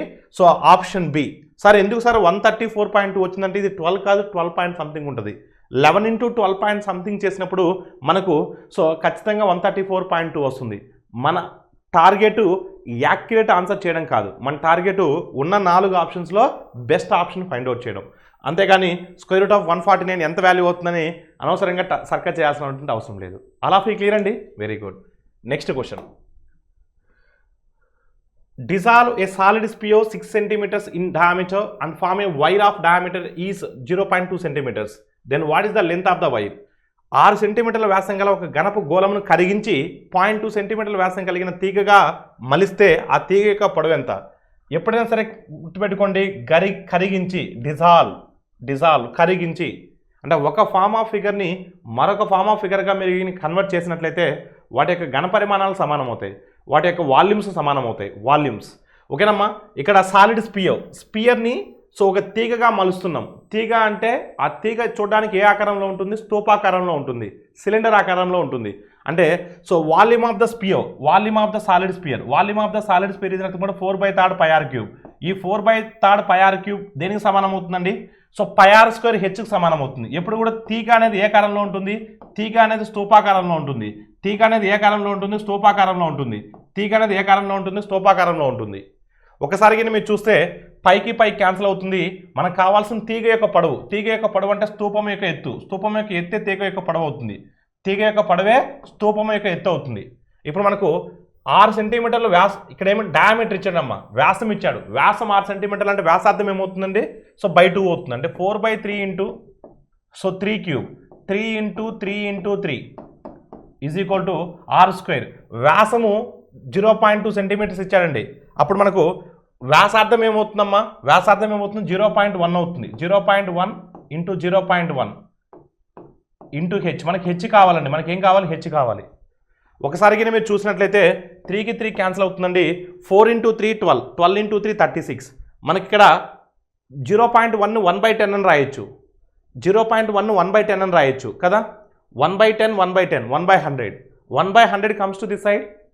So 100 × 36, 3600 centimetres. 3600 సెంటీమీటర్స్ అండి. మీటర్స్లో కావాలంటే 36 metres. So H is equal 36 metres. H is equal what? 36 metres. Option C is the right answer. If Tn is equal 3 + 2n is the nth term in an arithmetic progression, then what is the sum of the first 24 terms in the arithmetic progression? Tn is equal 3 + 2n అన్నది ఒక అంకశ్రేణి నందలి ఎన్నో పదం అయితే ఆ అంకశ్రేణి నందలి మొదటి 24 పదాల మొత్తం ఎంత? సో Tn is equal చూడమ్మా, Tn is equal to అంటే nth term is equal to 3 + 2n, 3 + 2n. మీకు మొదటి పదం కావాలనుకోండి, T1 is equal ఎంత అవుతుందమ్మా? n ప్లస్లో 1 పెడితే T1 is equal ఎంత అవుతుందండి? 5 అవుతుందండి. T2 ఎంత అవుతుందండి? n ప్లస్లో 2 పెడితే 2 2s are 4, 4 + 3 7 అవుతుందండి. అంటే ఇక్కడ మొదటి పదము 5 అవుతుంది. డిఫరెన్స్ అమ్మా, సో కామన్ డిఫరెన్స్ ఎంత ఉందమ్మా? 2 ఉంది. 5కి 7కి డిఫరెన్స్ ఎంత ఉంది? 2 ఉంది. అంటే D is equal 2 అవుతుంది. మొదటి పదం 5 అవుతుంది, కామన్ డిఫరెన్స్ 2 అవుతుంది. అప్పుడు మొదటి n పదాల మొత్తం అంటే ఎలా చేస్తామండి మనం? n/2 into 2a plus n - 1 into d. ఇది ఏంటమ్మా ఫార్ములా? సో n పదాల మొత్తానికి ఫార్ములా, మొదటి n పదాల మొత్తానికి ఫార్ములా. ఓకేనమ్మా. సో n/2 మొత్తం ఎన్ని పదాలు కావాలి మనకు? 24 పదాలు కావాలి. అంటే 24/2 ఇంటూ సో 2a ఏ అంటే ఎంతమ్మా? 5. 2a అంటే ఎంత? 10. n - 1 into d. n అంటే 24, 24 - 1 23, 23 ఇంటూ 2 అంటే ఎంతమ్మా? 46. So so 10 + 46 56. సో 2 ఎన్ని టైమ్స్ అమ్మా 56 28 times. So 28 × 24 28 × 24 672. So your answer is what 672. Yes, option A is the right answer. Option A is the right answer. ఇక్కడ యూనిట్ డిజిట్ చూడండి, మొత్తం చేయొద్దు, as it ఈస్కి మొత్తం చేయొద్దు. ఇక్కడ యూనిట్ డిజిట్ ఏముంది, 1లో స్థానం 8 ఉంది, ఇక్కడ 1లో స్థానం 4 ఉంది. 8 4 ఎంత 8 4 ఎంత 32. అంటే మన ఆన్సర్ 2తో ఎండ్ అవ్వాలి. సో 2తో ఎండ్ ఆప్షన్ ఒకటే ఉందండి, అందుకని డైరెక్ట్గా 672 అని చెప్పేశాను. Question number 41. Amit vent from A to B at an average speed of 80 km/h. He completed the first 75% of his journey in 2/3 of the time and completed the rest of the distance in x km/h. What is the value of x? Amit A నుండి బికి సగటున 80 కిలోమీటర్ల వేగంతో వెళ్ళాను. అతను తన ప్రయాణంలో మొదటి 70% దూరాన్ని 2/3 కాలంతో పూర్తి చేయగా మిగిలిన దూరాన్ని x కిలోమీటర్ వేగంతో పూర్తి చేసాను. అయినా x విలువ ఎంత? ఒక్కసారి ఇక్కడ మీరు గమనించినట్లయితే సగటున 80 కిలోమీటర్ వేగంతో వెళ్తున్నాడు. సగటున నేను కాలం 1 గంట అనుకుంటున్నాను, 80 కిలోమీటర్ వేగంతో వెళ్ళినప్పుడు కాలం 1 గంట అయినప్పుడు దూరం 80 కిలోమీటర్లు కదా, వేగం 80, నేను కాలం 1 గంట అనుకుంటున్నాను. అప్పుడు మొత్తం దూరం ఎంత అవుతుంది? 80 కిలోమీటర్లు అవుతుంది. ఓరల్గా చెప్తున్నాను చూడండి, 80 కిలోమీటర్లు అవుతుంది. దాంట్లో సో 75% ఆఫ్ ద జర్నీ అంటే 80 కిలోమీటర్లలో 75% ఆఫ్ ద జర్నీ అంటే 3/4 ఆఫ్ 80. 3/4 ఆఫ్ 80 అంటే 60 కిలోమీటర్స్ని 2/3 ఆఫ్ ద టైం. ఇప్పుడు నేను గంట అనుకున్నా కదా, 2/3 ఆఫ్ ద టైం అంటే ఎంత? 40 మినిట్స్. సో 60 కిలోమీటర్స్ని 40 మినిట్స్లో కంప్లీట్ చేశాడు. అది మన టార్గెట్ కాదు. రెస్ట్ ఆఫ్ ద డిస్టెన్స్ 80 కిలోమీటర్లలో 60 కిలోమీటర్లు అయిపోయింది. Rest of the distance 20 kilometres. ఈ రెస్ట్ ఆఫ్ ద డిస్టెన్స్ 20 కిలోమీటర్స్ని రెస్ట్ ఆఫ్ ద టైం అన్నాడు. అంటే 40 మినిట్స్లో 1 అవర్లో 40 మినిట్స్ పోతే 20 మినిట్స్ కదా, అంటే 20 మినిట్స్లో 20 కిలోమీటర్స్. 20 మినిట్స్లో 20 కిలోమీటర్స్ అంటే 60 మినిట్స్లో 60 కిలోమీటర్స్ కదా, అంటే ఎంత స్పీడ్తో వెళ్ళి ఉంటాడు? Rest of the distance 60 km/h. So your answer is what 60 km/h. So directly we're going to attack. So your answer is 60 km/h. చూడమ్మా, నేను సగటు వేగం ఇచ్చాడు 80, నేను కాలాన్ని 1 అనుకుంటున్నాను, 1 గంట అనుకుంటున్నాను, అంటే మొత్తం దూరం 80. మొత్తం దూరం ఎంత? 80. So 75% of the journey, 75% of the journey అంటే 80లో 75% ఎంత? 75% అంటే 3/4 కదా. సో 3/4 ఆఫ్ 80 అంటే ఎంత? 3/4 ఆఫ్ 80 అంటే ఎంత? 60 కిలోమీటర్. 60 కిలోమీటర్ జర్నీ అయిపోయింది. 60 కిలోమీటర్ జర్నీ అయిపోయింది. 2/3 ఆఫ్ ద టైం అన్నాడు. 2/3 ఆఫ్ 1 అవర్ అనుకున్నాను. 1 అవర్ అంటే 60 మినిట్స్ కదా, 2/3 ఆఫ్ ద అవర్ అంటే 40 మినిట్స్. 40 మినిట్స్ అయిపోయింది. సో 60 కిలోమీటర్స్ అయిపోయింది, 40 మినిట్స్ అయిపోయింది. మన టార్గెట్ కాదు. మిగిలింది ఎంత? 20 కిలోమీటర్స్. మిగిలింది 20 కిలోమీటర్స్ 20 మినిట్స్. ఇప్పుడు 20 కిలోమీటర్స్ 20 మినిట్స్ అంటే మనకు కావాల్సింది km/h కదా, అంటే 60 మినిట్స్ 60 కిలోమీటర్సే కదా, 60 మినిట్స్ 60 కిలోమీటర్సే కదా, అంటే దాని మీనింగ్ ఏంటి? 60 km/h కదా, and rest of the distance 60 km/hతో వెళ్ళినట్టే కదా.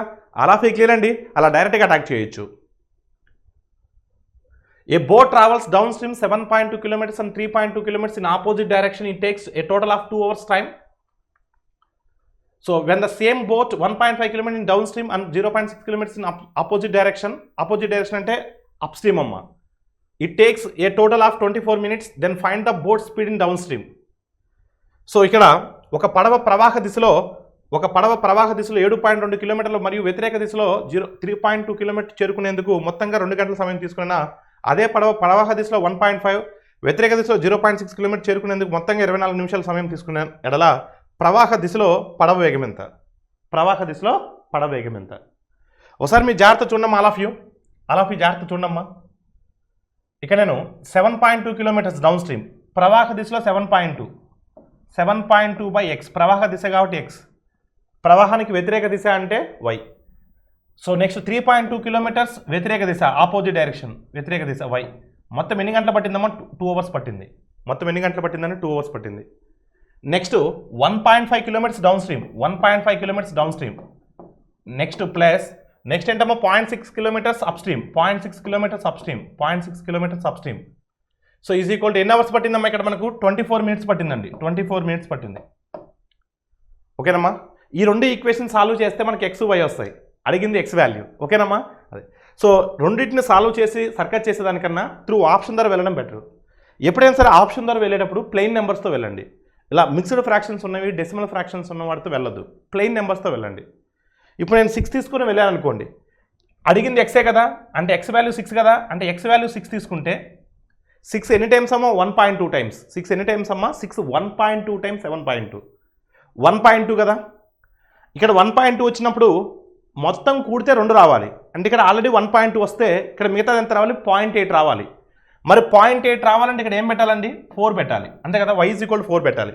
y = 4 పెడితే 4 ఎన్ని టైమ్స్ అమ్మా 0.8 టైమ్స్, 6 ఎన్ని టైమ్స్ అమ్మా 1.2 టైమ్స్, అంటే 1.2 + 0.8 అంటే 2నే కదా. ఆల్ ఆఫ్ క్లియర్ అండి. అది అంటే ఇది సాటిస్ఫై అయింది. ఇది సాటిస్ఫై అవుతే ఇమీడియట్గా ఆన్సర్ క్లిక్ చేయకూడదు, రెండోది కూడా సాటిస్ఫై అవుతుందో చూసుకోవాలి. ఇప్పుడు చూడండి ఎక్స్ ప్లేస్లో 6 ప్లేస్ చేస్తే, ఎక్స్ ప్లేస్లో 6 ప్లేస్ చేస్తే చూడండి y ప్లేస్లో 4 సబ్స్టిట్యూట్ చేస్తే, ఇప్పుడు మినిట్స్లో ఇచ్చాడు కదా, ఇది 24 అనేది అవర్స్లో ఇవ్వలేదు, మినిట్స్లో ఇచ్చాడు కదా. 1.5/6 × 60 చేయాలి, ఎందుకంటే అవర్స్లో ఉంది, ఇది 60 చేయాలి. 6 1s are 6, 10 times 60 minutes, 10 × 1.5 15 minutes.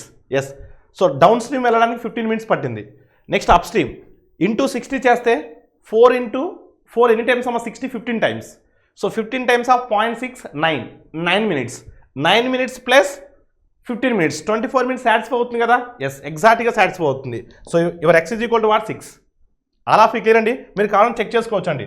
1.5/6 × 60, sir ఎందుకు సార్ 60 చేస్తున్నారు, మినిట్స్లో కన్వర్ట్ చేస్తున్నా, 6 కి 6 క్యాన్సిల్ అవుతే 1.5 × 10 అంటే 15 minutes ప్లస్ నెక్స్ట్ ఏంటమ్మా, సో 0.6/0.6 సో 4 × 60 చేసినప్పుడు 4 ఎన్ని టైమ్స్ అమ్మా 4 15 టైమ్స్, 15 × 0.6 అంటే 9 minutes. వచ్చిందా లేదండి, అలా క్లియర్ అండి. So your answer is what, option A. 8 workers working at the rate of 5 hours a day, 5 hours a day will earn 4,500 rupees in 6 days. Then how much amount will earn 10 workers are 50% more efficient than earlier workers working 4 hours a day in 6 days.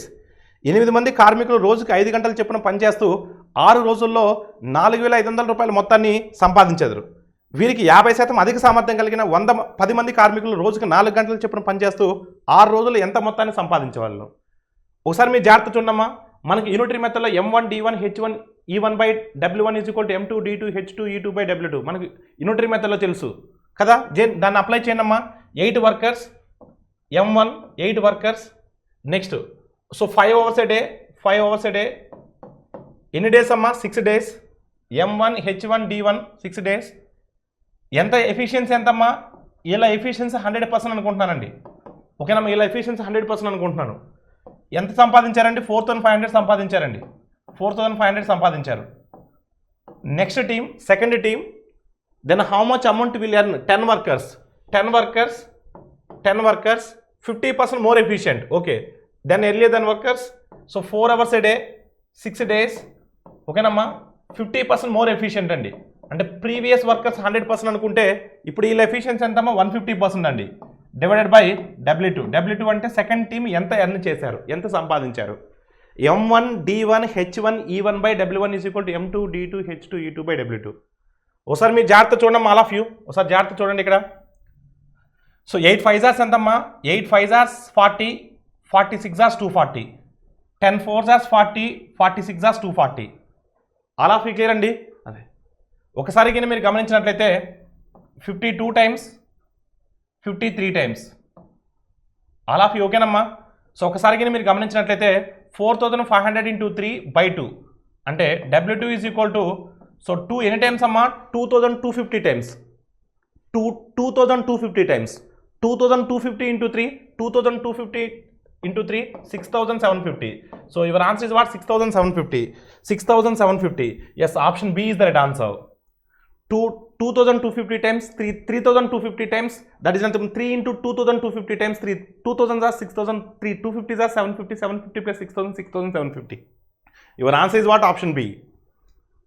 Next question. So 626 whole cube plus 374 whole cube 37.4 into 37.4 minus 2341.24 plus 62.6 into 62.6 is equal to 10 power x. Then find the value of x. Then find the value of 10x. ఒకసారి మీ జాగ్రత్త చూసి ఇది ఏ ఫార్మేట్లో ఉంది, a cube plus b cube divided by a² minus ab plus b² ఫార్మేట్లో ఉంది, అవునా కదా. అంటే జనరల్గా ఇది ఉంటే మనం ఏం తీసుకుంటాం, a ప్లస్ బి తీసుకుంటాం. కానీ ఇక్కడ ఏ వాల్యూ మనం సో 626 తీసుకుంటే ఏ వాల్యూ 626 తీసుకొని బి వాల్యూ 374 తీసుకుంటే ఒకసారి మీరు జాగ్రత్తగా గమనిస్తే డినామినేటర్లో డెసిమల్స్ ఉన్నాయి, 2 డెసిమల్స్ ఉన్నాయి. మరి ఆ 2 డెసిమల్ క్యాన్సిల్ చేయాలంటే మనం న్యూమరేటర్ని డినామినేటర్ని 100తో మల్టిప్లై చేయాలి. 100తో మల్టిప్లై చేస్తే అప్పుడు మనకు ఈ వాల్యూ రావడానికి అవకాశం ఉంటుంది. జనరల్గా ఏ ప్లస్ బి అంటే మనకి ఎంత వస్తుంది, 1000 వస్తుంది. ఏ ప్లస్ బి అంటే 1000 వస్తుంది. కానీ న్యూమరేటర్ని డినామినేటర్ని 100తో మల్టిప్లై చేసినప్పుడు న్యూమరేటర్ని డినామినేటర్ని 100తో మల్టిప్లై చేసినప్పుడు ఈ 100 మిగిలిపోతుంది. ఈ 100 కాకుండా మిగతాది ఈ ఫార్మేట్లో ఉంది. 100 కాకుండా అప్పుడు 100 ఎక్స్ట్రా తీసుకోవాలి కదా. 1000 × 10 1000 × 100 అంటే 10 to the power 5 రాయొచ్చు కదా. 10 to the power 5 = 10 to the power x అంటే x = 5. x = 5 అయితే 10x = ఎంత అవుతుందండి, 50 అవుతుందండి. So your answer is what 50. Your answer is what 50. Option B అనేది మీ ఆన్సర్ అవుతుంది. సో ఈ ఎక్స్ప్రెషన్ యొక్క ప్రొడక్ట్ యూనిట్ డిజిట్లో ఏమొస్తుందని అడుగుతున్నానండి. మీ అందరికీ సైక్లిసిటీ తెలిసి ఉండాలండి ఇది చేయాలంటే. 7కి సైక్లిసిటీ 4 అండి. 7కి సైక్లిసిటీ ఎంత 4 అంటే పవర్ని మనం 4తో భాగించాలండి. పవర్ని మనం 4తో భాగించాలి. 4తో భాగిస్తే 413ని 4తో భాగిస్తే మనం మొత్తం చేయాల్సిన అవసరం లేదు. 13ని 4తో చేస్తే సరిపోతుంది. శేషం ఎంత వస్తుందండి, 1 వస్తుంది. ఆ శేషాన్ని మనకు 7 పవర్లో పెట్టుకోవాలండి. ఆ వచ్చే శేషాన్ని 7 పవర్లో పెట్టుకోవాలి. మన టార్గెట్ ఓన్లీ యూనిట్ డిజిట్ మాత్రమే. 7 పవర్లో పెట్టుకోవాలి. 7 పవర్ 1 అంటే 7 అండి. 7 × సో 9 అండి. 9కి సైక్లిసిటీ 2 అండి. అంటే ఈ పవర్లో ఉన్నదాన్ని 2తో భాగించాలండి. 2తో భాగించినప్పుడు శేషం ఎంతైతే వస్తుందో ఆ శేషాన్ని 9కి పవర్లో పెట్టాలండి. 9కి పవర్లో పెట్టాలి. 7ని 2తో భాగించినప్పుడు శేషం 1 వస్తుందండి. సో 9 పవర్ 1 అంటే 9 అండి. ఇంటూ 4 అండి. 4కి సైక్లిసిటీ ఎంతమ్మా 2. దీన్ని 2తో భాగించాలండి. 2తో భాగించినప్పుడు శేషం ఎంతైతే వస్తుందో ఆ శేషాన్ని 4కి పవర్లో పెట్టాలి. కానీ ఇక్కడ 4 అనేది 2తో నిశేషంగా భాగించబడుతుంది. అప్పుడు శేషం 0 వస్తుంది. గుర్తుపెట్టుకో, శేషం 0 వచ్చిన ఎడల శేషం 0 వచ్చినప్పుడు మనకు సైక్లిసిటీ ఎంతైతే ఉంటుందో దాన్నే మనం పవర్లో పెట్టుకోవాలి. సైక్లిసిటీ ఎంతైతే ఉంటుందో దాన్నే పవర్లో పెట్టుకోవాలి. ఇప్పుడు 4కి సైక్లిసిటీ ఎంత 2 అంటే శేషము 0 వచ్చినప్పుడు సైక్లిసిటీనే పవర్లో పెట్టుకోవాలి. అంటే 4 పవర్లో ఏం పెట్టుకోవాలి, 2 పెట్టుకోవాలి. 4 పవర్లో 2 పెట్టుకుంటే 4² అవుతుంది. 4² అంటే ఎంత 16. 16 అంటే యూనిట్ డిజిట్ ఏంటి 6. నెక్స్ట్ 2కి సైక్లిసిటీ 4. 2కి సైక్లిసిటీ 4. ఇప్పుడు 12 అనేది 4 టేబుల్లో పోతుంది. అంటే శేషం 0 వస్తుంది. శేషం 0 వచ్చినప్పుడు 2కి పవర్లో 0 పెట్టకూడదు. ఏం చెప్పా, శేషం 0 వచ్చినప్పుడు సైక్లిసిటీనే పవర్లో పెట్టుకోవాలి. అంటే 2 పవర్లో ఏం పెట్టుకోవాలి, సైక్లిసిటీనే పెట్టుకోవాలి. 2 పవర్ 4. 2 పవర్ 4 అంటే 16 కదా. 2 పవర్ 4 అంటే 16 కదా. అంటే యూనిట్ డిజిట్ 6 కదా. 6 × 6 36 అంటే యూనిట్ డిజిట్ 6. 6 × 9 6 × 9 54. 6 9 జాస్ 54 అంటే యూనిట్ డిజిట్ ఎంత 4. 4 7 జాస్ ఎంత 28 అంటే యూనిట్ డిజిట్ ఎంత 8. అంటే మీరు అన్ని చేసినప్పటికీ కూడా యూనిట్ డిజిట్ ఏమొస్తుందమ్మా 8 వస్తుంది. ఆప్షన్ సి అనేది మీ ఆన్సర్ అవుతుంది. Question number 46. 7/sec² plus 3/1 + cot² plus 4 sin² విలువ ఎంత? ఒకసారి మీరు చూడమ్మా. సో 1 + cot² నేను cosec² రాసుకుంటాను. ఎందుకంటే మనందరికీ తెలుసు cosec² మైనస్ cot² = 1 అని. మన అందరికీ తెలుసు ఏంటండి cosec² మైనస్ cot² = 1 అని తెలుసు కదా. అప్పుడు మనం 1 + cot² cosec² రాయొచ్చు కదా. ఇప్పుడు 7/sec² 7 cos² రాయొచ్చు కదా. 7 cos², దీన్ని 3 sin² రాయొచ్చు ప్లస్ 4 sin². ఒక్కసారికి మీరు చూస్తే 3 sin², 4 sin², 7 sin², 7 sin², 7 cos². 7 common తీసేస్తే ఏం మిగులుతుందండి మనకు sin² plus cos². sin² plus cos² విలువ 1 కదా. అంటే your answer is what 7. Option D is the right answer. What is the change in the volume of a right circular cylinder? Radius decreases by 4% and height increases by 2%. ఒక క్రమ వృత్తాకార స్తూపం యొక్క వ్యాసార్థమును 4% తగ్గించి ఎత్తును 2% పెంచినా దాని ఘనపరిమాణంలో ఎలాంటి మార్పు వస్తుంది? సో మనకు ఘనపరిమాణము మీ అందరికీ తెలుసండి πr²h. స్తూపం యొక్క ఘనపరిమాణం ఎంత πr²h. స్తూపం యొక్క వాల్యూమ్ πr²h. ఈ πr²hలో π అనేది తటస్థము. π అనేది ఏంటి తటస్థము. సో మనకు తెలియదండి, ఘనపరిమాణం తెలియదు, 100 అనుకుంటున్నాను. సో రేడియస్ 2 సార్లు ఉంది, ఆర్ ఇంటూ ఆర్ అంటే 2 సార్లు మనం ఆర్ని తగ్గించాలి. ఎంత శాతం తగ్గించాలి? 4% తగ్గించాలి. 4%, 100 మీద 4% అంటే 4 తగ్గిస్తే 96, మళ్ళా 96 మీద 4%, 1% అంటే 0.96, 1% అంటే ఎంత? 0.96, 4% అంటే 4 ఇంటూ 100 4, 4 16 అంటే 400కి 16 తక్కువ అంటే 384 అంటే 3.84. ఇప్పుడు 3.84 3 తీసేస్తే 93, సో 92.16. ఇప్పుడు మనము ఒకసారికి మీరు చూస్తే 2% పెంచుతున్నాం దేన్ని? ఎత్తు ఒకసారే ఉంది కాబట్టి ఒకసారే తీసుకుంటున్నాను. తగ్గిస్తే కిందికి వేయాలి, సబ్ట్రాక్ట్ చేయాలి, పెరిగితే పైకి వేయాలి, యాడ్ చేయాలి. 2%, 1% అంటే 0.9216 కదా, అప్రాక్సిమేట్గా తీసుకోండి, సుమారుగా అన్నాడు 0.9216 కదా. 2% అంటే ఎంత వస్తుంది? అప్రాక్సిమేట్గా 1.8 వస్తుంది, అంటే ఒక్కసారికి మీరు గమనిస్తే ఇక్కడ 1.8ని యాడ్ చేస్తే అప్రాక్సిమేట్గా మనకి ఎంత వస్తుంది? ఇది 2 యాడ్ చేస్తే 94 వస్తుంది కదా, అప్రాక్సిమేట్గా 94 వస్తుంది, 94 అంటే 100 కాస్త 94 అయింది. 100 కాస్త 94 అయింది అంటే ఎంత శాతం తగ్గింది? 6% తగ్గింది. ఎంత శాతం తగ్గింది? 6% తగ్గును. Option B is the right answer. What is the area of the space between the 4 coins with a diameter √7 centimeters when placed on a table so that one coin touches the other 2 coins? √7 centimeter వ్యాసం కలిగిన 4 నాణేలను ఒక దాని అంచు మరొక 2 నాణేల అంచులను తాకున్నట్లుగా ఒక బల్ల మీద ఉంచినప్పుడు వాటి మధ్యన ఏర్పడు ఖాళీ స్థలం యొక్క వైశాల్యం ఎంత? ఒకసారి జాగ్రత్త చూడమ్మా. 4 నాణేలు సమాన వ్యాసం కలిగిన 4 వ్యాసాలని ఒక బల్ల మీద పెట్టినప్పుడు మనకు ఈ 4 వ్యాసాలు సమానంగా ఉన్నాయి. 4 వ్యాసాలు సమానంగా ఉన్నప్పుడు మాత్రమే ఈ విధంగా తాగుతాయి. సో ఈ మధ్యలో ఏర్పడినటువంటి ఈ స్పేస్ అడుగుతున్నారు. ఇది ఒక చతురస్రం కదా, అంటే చతురస్ర వైశాల్యంలో నుంచి మనము చతురస్రం అంటే ప్రతి కోణం కూడా 90 డిగ్రీలు, అంటే ఇది ఒక సెక్టార్, 4 సెక్టార్ని కలుపుకుంటే ఒక వృత్తం అవుతుంది. 4 90 360, సో మనకు ఒక వృత్తం అవుతుంది. అంటే చతురస్ర వైశాల్యంలో నుంచి ఒక వృత్త వైశాల్యం తీసేసి సరిపోతుంది. మరి చతురస్ర భుజం అంటే ఏమవుతుంది? ఇక్కడి నుంచి ఇక్కడికి వ్యాసార్థం అవుతుంది, ఇక్కడి నుంచి ఇక్కడికి వ్యాసార్థం అవుతుంది. వ్యాసార్థము ప్లస్ వ్యాసార్థము అంటే వ్యాసమే కదా, వ్యాసం ఇచ్చాడు కదా √7, అంటే చతురస్ర వైశాల్యము a² - πr², ఒక వృత్తాన్ని తీసేయాలి. a² అంటే ఎంత? √7² మైనస్ π అంటే ఎంత? 22/7. r వ్యాసము d = √7, అప్పుడు వ్యాసార్థం ఎంత అవుతుంది? √7/2 √7/2² √7/2 ఇంటూ √7/2. ఒకసారి జాగ్రత్త చూడమ్మా. √7 ఇంటూ √7 అంటే 7, 7కి 7 క్యాన్సిల్ అవుతుంది. √7² అంటే 7 minus 22/4, 4 5s are 20, 4.5s are 2, అంటే 7 మైనస్ 5.5 అంటే 1.5. సో ఆ మధ్యలో ఏర్పడినటువంటి స్పేస్ ఎంతమ్మా? 1.5 square centimetres. Your answer is what? Option A అనేది మీ ఆన్సర్ అవుతుంది. So this is all about ఈరోజు జరిగినటువంటి mega grand test. So mathematics explanation. So paper difficulty level అనేది ఫైనల్ ఎగ్జామ్ ప్యాటర్న్లో ఏ విధంగా అయితే ఉంటుందో అదే ప్యాటర్న్లో ఫైనల్ ఎగ్జామ్లో కన్నా కూడా ఇంకొంత డిఫికల్టీలోనే ఇవ్వడం జరిగింది. అంటే ఇక్కడ మీరు డిఫికల్టీ పేపర్ని ఫేస్ చేస్తే రేపొద్దున ఇంతకన్నా డిఫికల్టీ పేపర్ని మీరు ఫేస్ చేయాల్సిన అవసరం ఉండదు. ఎందుకంటే మనం ఐఏఎస్లో ఇచ్చేటువంటి పేపర్ ఫైనల్ ఎగ్జామ్ పేపర్ కన్నా కూడా డిఫికల్టీగానే ఉంటుంది. మీరు ఇక్కడ ఈ ఎగ్జామ్లో ఫర్ ఎగ్జాంపుల్ ఒక 100 మార్క్స్ సంపాదించిన ఓకే, ఫైనల్ ఎగ్జామ్లో ఖచ్చితంగా మీరు 120 to 130 ఆర్ 140 మార్క్స్ రావడానికి ఎక్కువ అవకాశాలు ఉంటాయి. మనం ఇవాళ పెట్టిన గ్రాండ్ టెస్ట్ అనేది ఆ లెవెల్లో ఉంది. Thank you all of you.